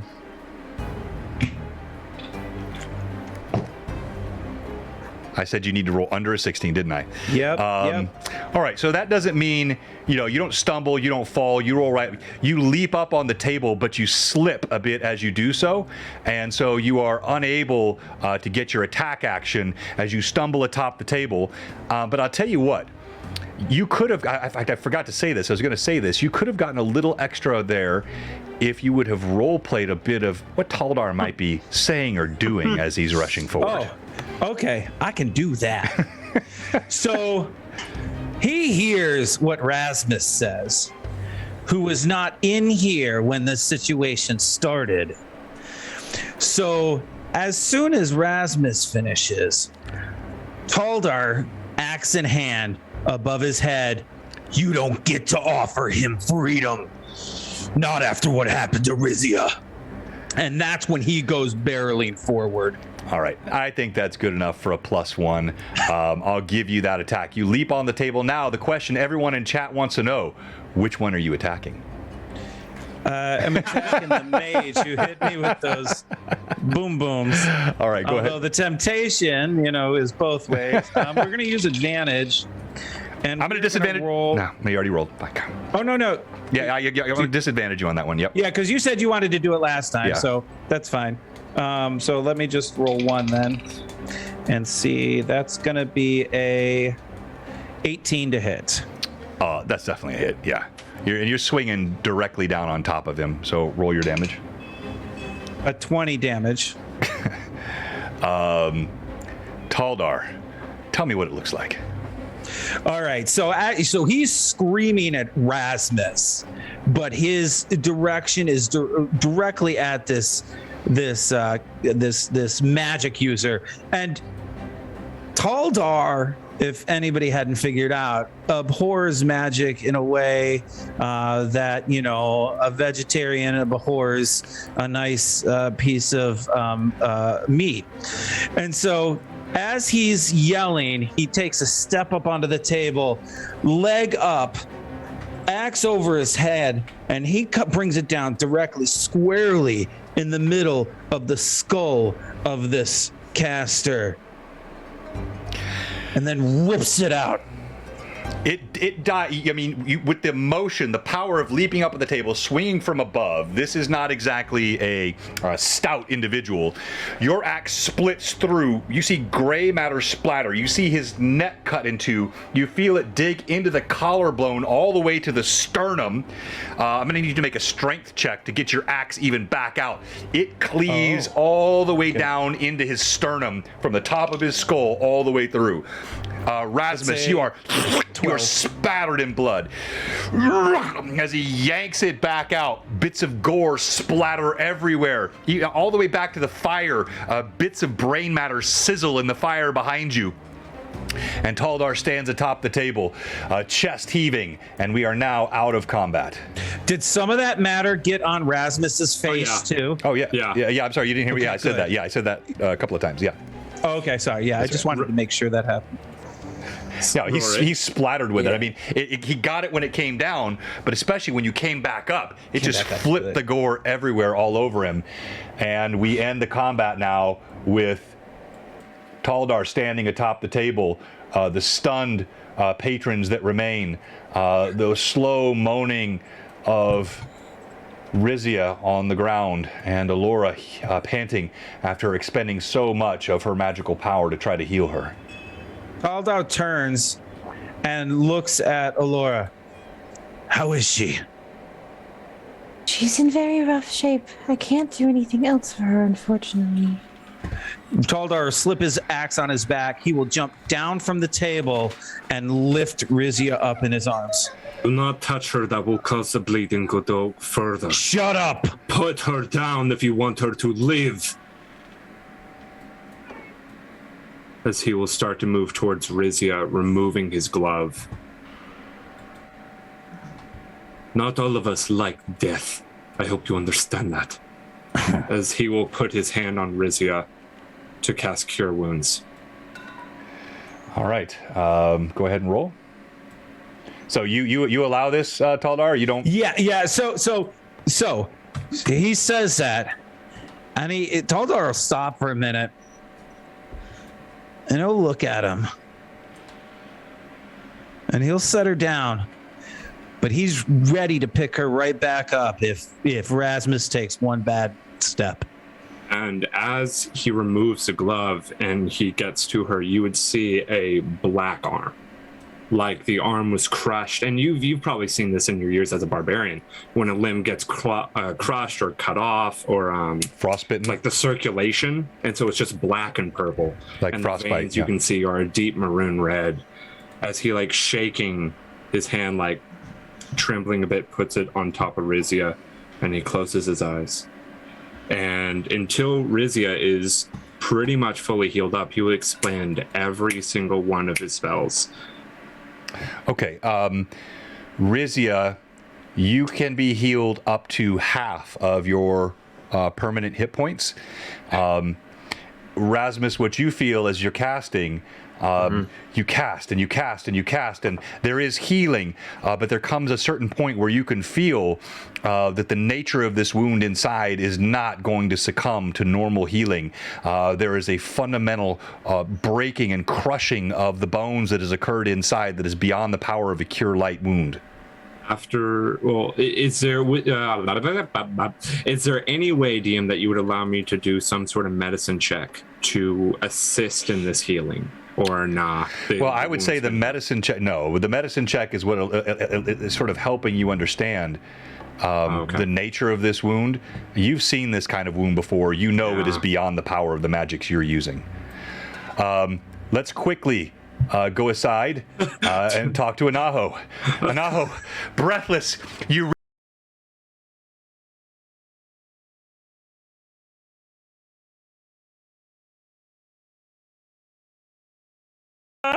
Whoops! Oh, sorry. It's now dark inside the city. There's torchlight everywhere, and as you come rushing up, the guards appear to be sort of amused, and one of them looks over. Hey there, little man. Easy, easy. Yeah. Yes. On that note, sorry. Easy there. In my side. What is it, boy? Yes. So you see, a couple of things on my mind right now. One of them, you see, you know that and he kind of stumbles over the words, not saying the word friend. My companions and I, we're looking for horses, as you know. We went to the tavern that you told us to. Thank you for that advice. Oh, my side. You got any water? Anyways. So the gift of the silver, you do see one. He reaches over and he pulls out a flask. Calm down, little man. Okay, thank you. Here, and he wipes off the flask and hands it back. And two things. One, I originally did not go with them because I wanted to find the horses. Or any clues to that horrible thief that came along. Then, loud noises came from the tavern, and we all know what that means. And I'll have already, during the run, pulled out a couple more silver, so I have them in my hand. And I'll just... It's just conversation at this point, and hand the silver to them, and my side is still cramped. So I hand over those silver and say, two things. They probably need some assistance back there. I don't know. One of them can really hold his ground pretty well. But it might be good if maybe some favored assistance was offered to them. And perhaps I could help you out more and we could find some horses and leave your town. I just have to acknowledge that as the least urgent warning message I've ever heard in my life. That was, but that's just the calm, cool, collected nature of Anaho. He looks at you, kind of quirks a brow. One of them shrugs. It's okay. I'll watch here. You can get some more. The other one looks at you and says, all right, fine. He's a little bit older. I'm not going there. I'll help you. I'll take you to the city watch. Come on. Can we do both things? Favored assistance to my companions and finding us a quick route out of here on horses or whatever you have that we can expedite our way out. We don't have horses. We don't ride outside the city, lad. We maintain guard inside the city. And if you want to go help your friends, I can get you to the city watch. Yes, okay, let's do that. All right, back to the rest of the party. You now stand in the shattered remnants of the inn, and there's hushed tones everywhere. Just the quiet whimpering of Rizia on the ground, the frustrated panting of Rasmus as he has tried over and over and over again to heal that which cannot be healed. And you stand around Rizia's form. She is now past the extreme pain. Her eyes are open. Rizia, you're alert and aware of what's happened. There's still a huge throbbing inside the leg, but the healing has caused some of the pain to subside. You're muted, Josh. Okay. Rasmus, so it would take 3 of his castings to be able to understand that this is not enough to heal. Well, how many hit points did you have, Rizia? 11. And what is your max? 34. So he could probably only expend 1. Yeah, you'd only, no, roll your first one. Roll your first one.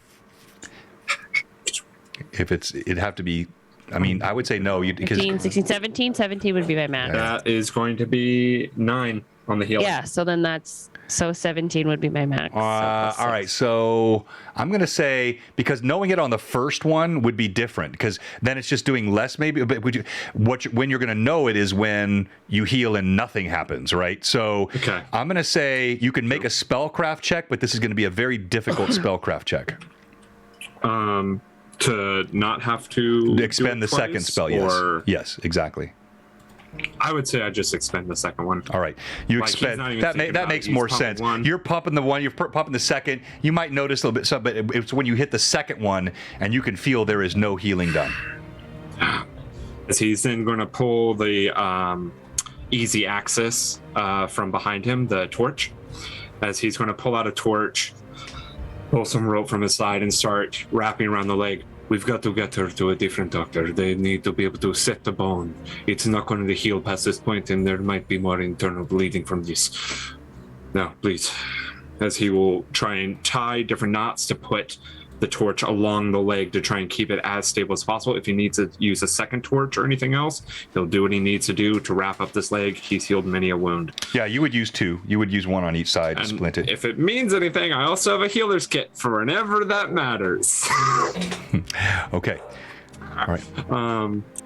And he will step back. Alora, Rizia, Taldar, anything you are saying or doing? Nope. Taldar watched him wrap her up, and then he's going to pick her up. Okay. You pick her up. She's still a big woman, but she's lost a lot of blood, and she feels oddly fragile in your arms as you pick her up. And he's going to look at Rasmus, find out where we can take her. Yes, sir. As he will turn and walk out of the tavern with a quick walk into a jog, trying to find anyone. As Taldar picks up Rizia, she will pull him in closer, just into his ear, and she'll just say, if I'm unable to walk, then just leave me here. And Taldar, he'll hear, and he'll grunt. And then he'll just start walking out with her. As you turn to walk out, you see your path is being blocked by the heavyset innkeeper Galen, and he has a concerned look in his eyes. Wait. I saw what happened. This was not your fault. You may be able to solve both problems at once. Old man Mason, he keeps a farm about a mile to the west of town. He's got horses, and they say his wife has a touch with healing. That would be your best chance in this city. Did he catch it before I left, or did I already leave? No. This is all like simultaneous action. As you're turning, the barkeep had come walking out. Let me find somebody. And he's gone. And with that grunt of Taldar, she'll back away a little bit and just make direct eye contact with him. And she'll say, "You know we don't have time, and I'm only going to drag you behind if I can't walk." One thing at a time. And he looks at the innkeeper, and this is the first time you're going to hear him say it. Thank you. And he's going to walk to where he said to go. As Taldar turns and stalks out, Rasmus following. Alora, what are you doing? I'm following with him, yeah. Okay. Rasmus will be running ahead to try and get there. Okay. Oh, so you're going to leave the rest of the party behind. Yeah. Okay. All right. Yeah. So you're going to run. And no one chased this guy. So this guy got away. All right. As you head toward the door, leaving the decimated tables and wasted food and pools of blood behind you inside the dusty throat, Rizia's form goes limp as she does finally succumb to sleep, passing out in Taldar's arm. As you see Rasmus sprinting ahead, the image of his withered black arm in your mind, as Anaho is on his utterly fruitless journey to seek guards that were 5 rounds away. Oh, I'm so sorry, Rory. And as Alora seems to just have this strange twinkle in her eye at the remembrance of flame jutting out of the throat and nostrils of the man that struck her. And that is tonight where we will end Greyhawk Awakening, Session 13 of 69, Book 2. Nice. Thank you very much, everybody. Great job, players. Great job. You guys were fantastic tonight. And, a bit of a different kind of cadence to the session. Combat was interesting. It was not intended to be quite that deadly in terms of how it was structured. But again, I had not anticipated a party split. Also, this is the least looting party I have ever seen in my life. Don't have time. Well, somebody put sigils on the players and they have to be places. We don't have time to know who loot did that. At first, it took me a second because I was like, wait, did Rasmus do that? And I was like, oh, no, he didn't. Okay. You could have 15 minutes for crying out loud, or you could leave somebody behind. No, I'm teasing. To be fair. I respect the role play. To be fair. To be fair. To be fair. I did loot Liam, and I got a whack load of money. So That's true. And Riz doesn't really care about potions, and she's just all about that money. So it's just like, I got my money. I don't care what that guy Taldar got. doesn't loot. Taldar doesn't care. Yeah. Naho wasn't there, otherwise he would have. Yeah. The only and yeah, and I'm not chasing you. The only contradiction, even among the barbarians, and the idea, and still I think in this case Taldar would not be. Taldar is doing exactly what but you still respect there are items that can be taken from the fallen which aid you in combat, better armor, better weapons, things, and this is a noble part. You take they pay the iron price, to sort of use the Game of Thrones term, and that is. But I'm not disrespecting. I like the role play. No, I agree with you. And no sigil and no broken Rizia, maybe. Yeah, But, exactly. We got a sigil and a broken Rizia. I ain't got time for that. Okay. When your friends die. When your friends die. Okay. Hey, so we got some giveaways to do, and again, this community frickin' rocks. What a great night. 2 hype trains tonight. Lots of subs, lots of bits given. Players transfer all those bits for next time. Anything or all those subs, or you know what I'm trying to say, advantages for next time. Advantages. I'll try to have the new economy published by next time.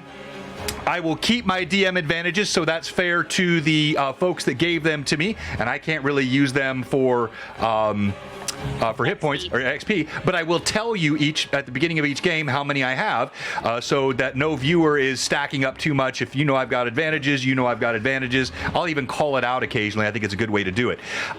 We've got Stream MVP, and we've got some great giveaways tonight. So we have 5 Tailspire licenses. We're going to do that one first, and this one will be just given away. There will be no roll for this, and what you're going to do is you're going to type !TS in the chat, !TS. This is for 5 licenses. That is a $100 value. Tailspire licenses are about $20 a pop. Please only type it if you want to use the tool. And if you want to use the tool, you can take that, you can give licenses to friends, or if you're a DM, what you can do is you can use Tailspire and their license. You can give it to all your players, and then your players can all be actually logged in and running their minis. Now, there's some reasons I don't do that currently in my game, and I'll explain those later. But depending on the kind of game you run, you might want to do that. So !TS in the chat. Dino shirt, no. Couple other things just to recap if you weren't with us at the beginning.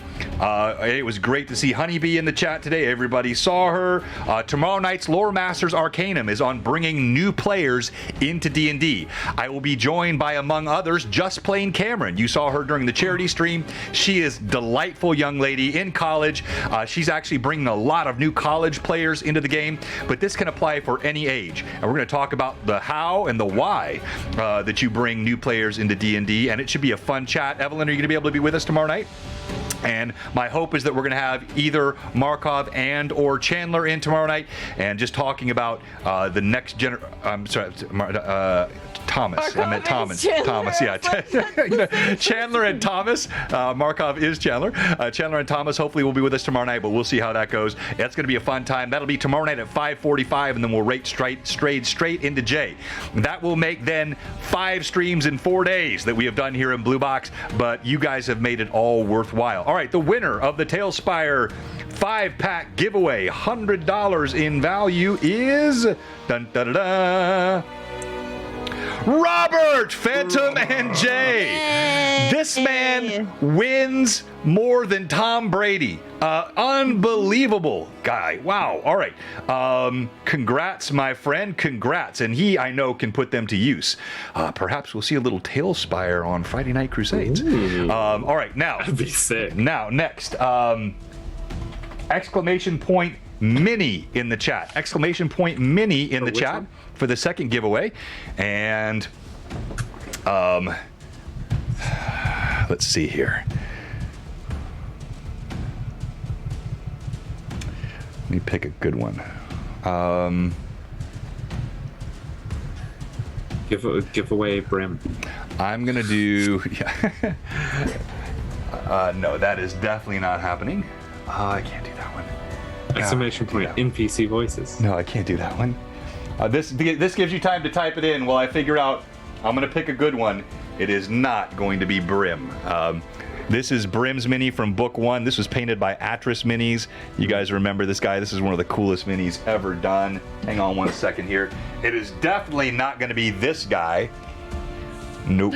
My Mike Disney painted Overlord. No, that ain't happening. If during Blue Box Con it just magically disappears, I don't have any idea where it went. That's a good idea. I'm going to lock all these up. I think you do know where it's at. What? I'm going to lock all these up. I think you do. Okay.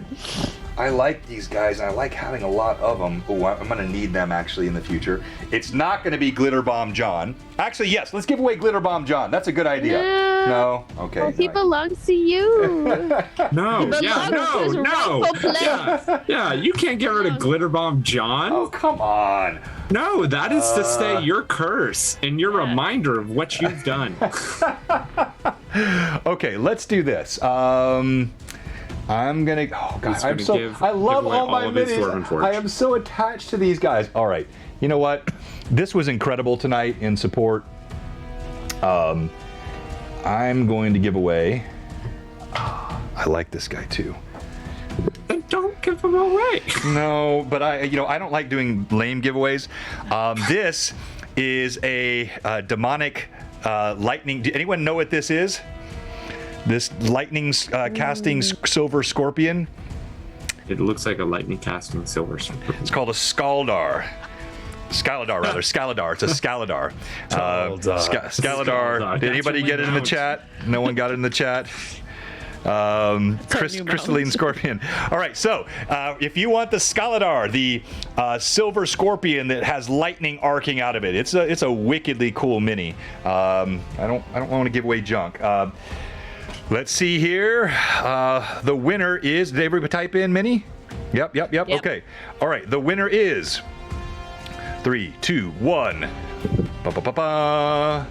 Footlong 4256. I think that's a brand new follower tonight. Footlong, are you still here? Footlong. I hope so long. I hope Footlong is still here. It's a footlong. You must be present to win. Let's give him a minute. Pop in the chat and let us know you're still here, Footlong. Hey! All right, so Footlong, here's what you have to do. Listen carefully. You have to go into my Discord. My Discord is right there. Evelyn she's prescient. Before I even say it, she's got it in there. He's already there. Or did the Nightbot do that, Evelyn? On it. That was awake, actually. So. Okay. Oh, really? Oh, good job, Chris. Yeah, Thank it you. was. All right, so go into my Discord and then DM BlueBox. On BlueBox, DM BlueBox. I need your name and your mailing address, and we will get this out to you this week. We're doing a mailing this week. All right, now for the grand prize, we are giving away. You won't see anything like this given away on any D&D stream tonight. The full City of Greyhawk printed set from Lightning Source. All the maps, all the dungeons, all the full color stuff in the back. This is a wicked cool giveaway to do on a Tuesday, but it's just part of the thank you that we're doing here for what this entire community has done over the past several days. The support has been incredible. Okay, so here's how it works.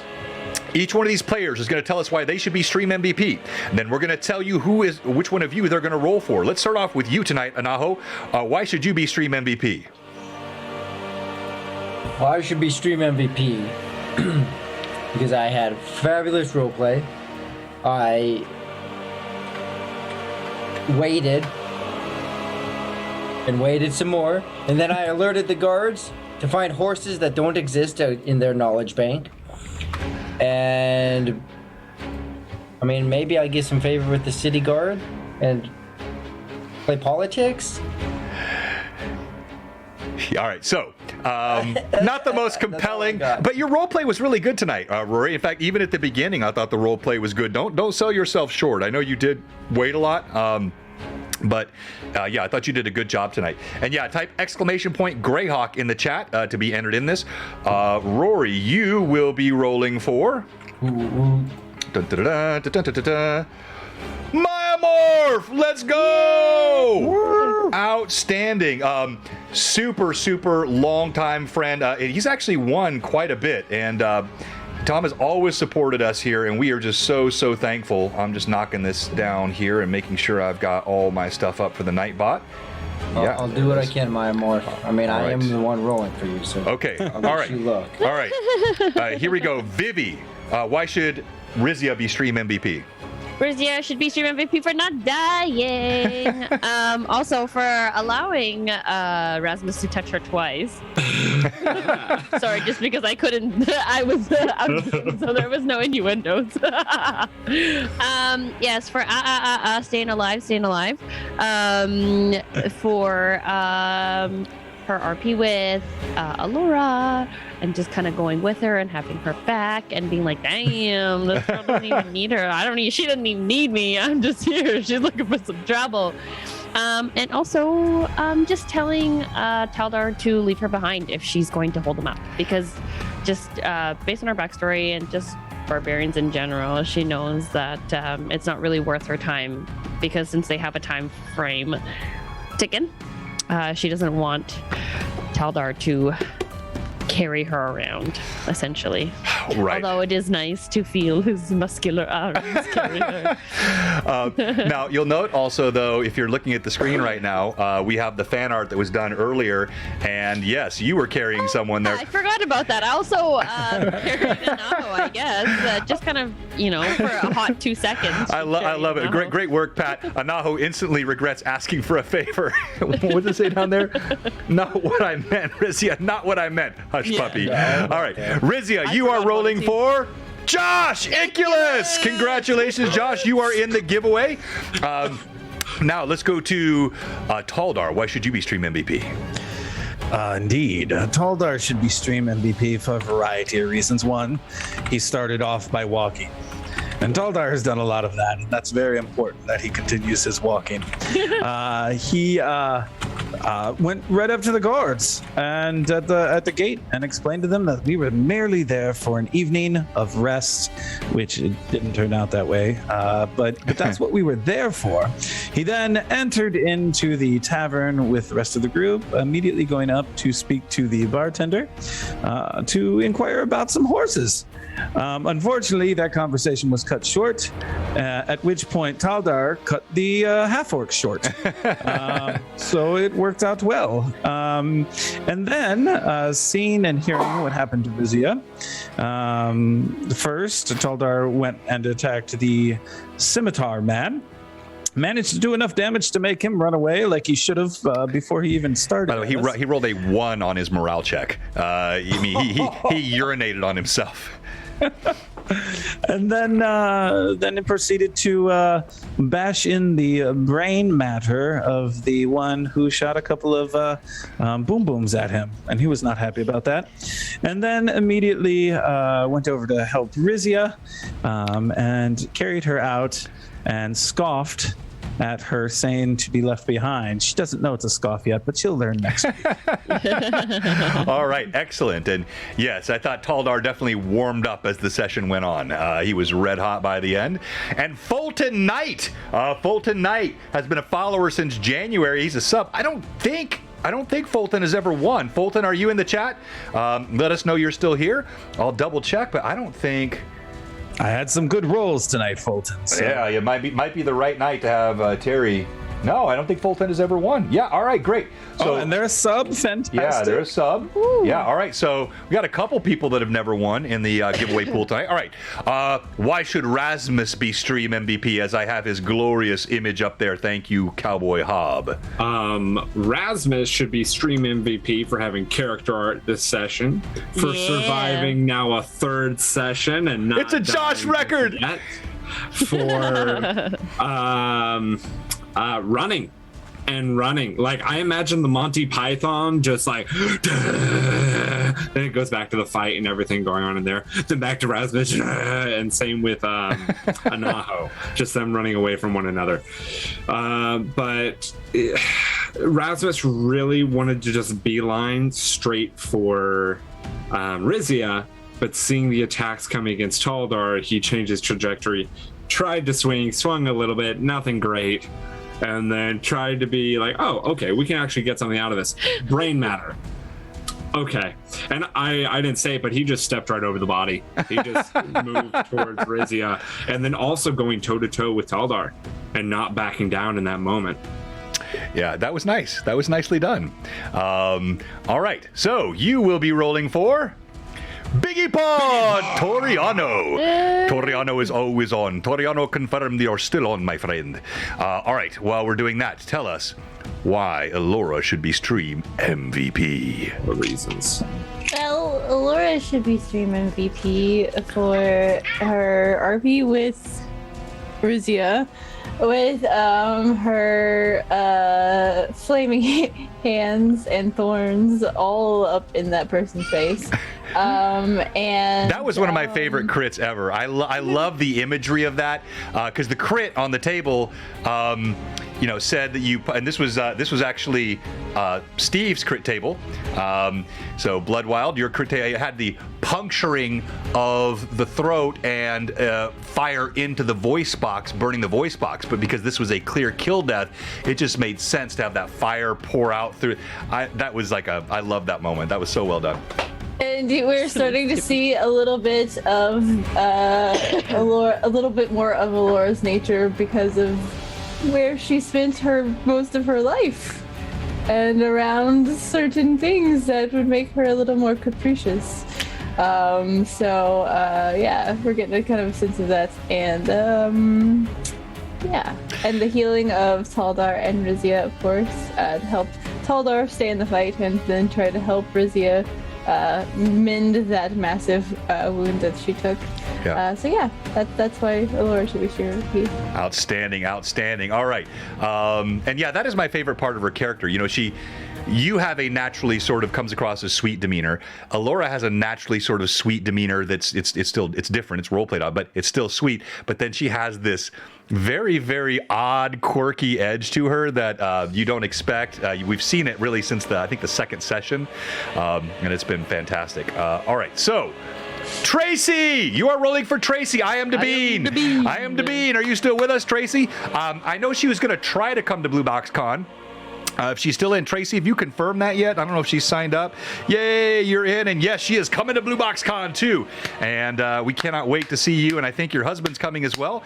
And hopefully you guys are both going to be there. And all right, let's go ahead and put the stream MVP up. You vote for your favorite player. Your favorite player gets 1,000 experience points. So it's not meaningless to them. It means a lot. It actually helped Erasmus level up this time. All right, so let's quickly go through and let's start with you. Anaho, you're rolling for Myomorph Tom. Go ahead and make the roll. Okay, here we go. I'm doing my best. That's You got it. Come on, nat 20. I called it. I've been like this all night. I got 2 3s. Yeah, 3. Sorry, Tom. All right, Rizia, I think you have a new one. A foot long, right? Our new follower? No, who did you have? I have Iculus. Oh, you have Josh. Oh, Josh. Yeah, okay, you have Josh. All right, go ahead. Poor guy. Iculus. Ready? And it is his birthday. Yeah, so don't mess It's your up. birthday. I rolled a 12. Sorry. A 12. Okay, that's strong. 12. That's strong. Okay, now let's go Iculus, to but happy birthday. Josh. Go ahead. Me or Iculus? Which one? I'm rolling for Biggie Pa. Wow, we're all rolling low tonight. That's a 3 and an 8. Okay, all right, so Josh is still in the lead. All right, Terry. No, Rizia. Me. Oh yeah, Josh. Sorry. Yeah, the other I'm Josh. rolling for I was like, Fulton what? Knight. Fulton Knight. I'm feeling good tonight. Let's see what we got. Does he here. have his chance for a first my win? Ducky dice rolled a 16. A 16. A 16. That's high, Fulton. You're high. All right, now. Uh-oh. Why do we always have to have Evelyn? I know, that's so true. I got to change that up. Get the person out of the way. So that I'm not Yeah. All right, go ahead, Evelyn. We all have a chance. I'm sorry, Fulton. I'm rolling for IMDb. Let's go, Tracy. I tried Fulton. I want her to roll high because it's consistent. So that's a 6 and a 14. Oh, let's go, Fulton! First time winning. Fulton, that's your first W. Congratulations. I'm so sorry. Hey, stay with us. Don't leave. We got 1 or 2 more announcements real quick, and then we're going to do a raid tonight. We're going to raid into Careful Cantrip. We got Vancouver by Night. I know Vancouver by Night was in our stream tonight as well, but Careful Cantrip also raided us recently. I feel like I owe them a good raid. So we'll probably do that, and maybe we'll catch Vancouver by Night next time. All right, and then other quick announcements. Again, don't miss the LMA tomorrow night. Ice cream sandwich is also up. Log in, sign up for Blue Box Con, and then your DM will finally get a rest night on Thursday. We'll be right back here Sunday with our Rune Lords campaign. That's in a really fun area, and I'm not going to say thank you anymore because I've said it so much. You guys are sick of hearing me say thank you. And and Taldar is the winner. Congratulations, Taldar, for Stream MVP. Congrats to all of our winners tonight. And we're going to raid Careful Cantrip. We're kicking this off. Players, any final comments to our viewers before we raid? Remember who you are. Don't let it get you down. Remember who Also, you remember are. today You is a are palindrome date. Yeah, it is. Oh, yeah. So do something fun with 2. That's right. 2, Rizia, 22. Vivi, do you realize you let Josh down on his birthday? It was his birthday today, and you didn't get him to win. I'm sorry. It was my birthday, V. But it's still happy birthday, Josh. Anybody else? And if you do it in the European fashion, so if you do the month or the The day first and the month. No, yeah, day first in the month. It can be read both as a palindrome and flipped upside down.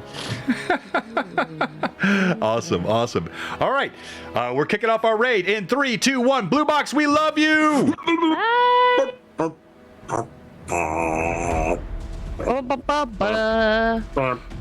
Oh, Okay.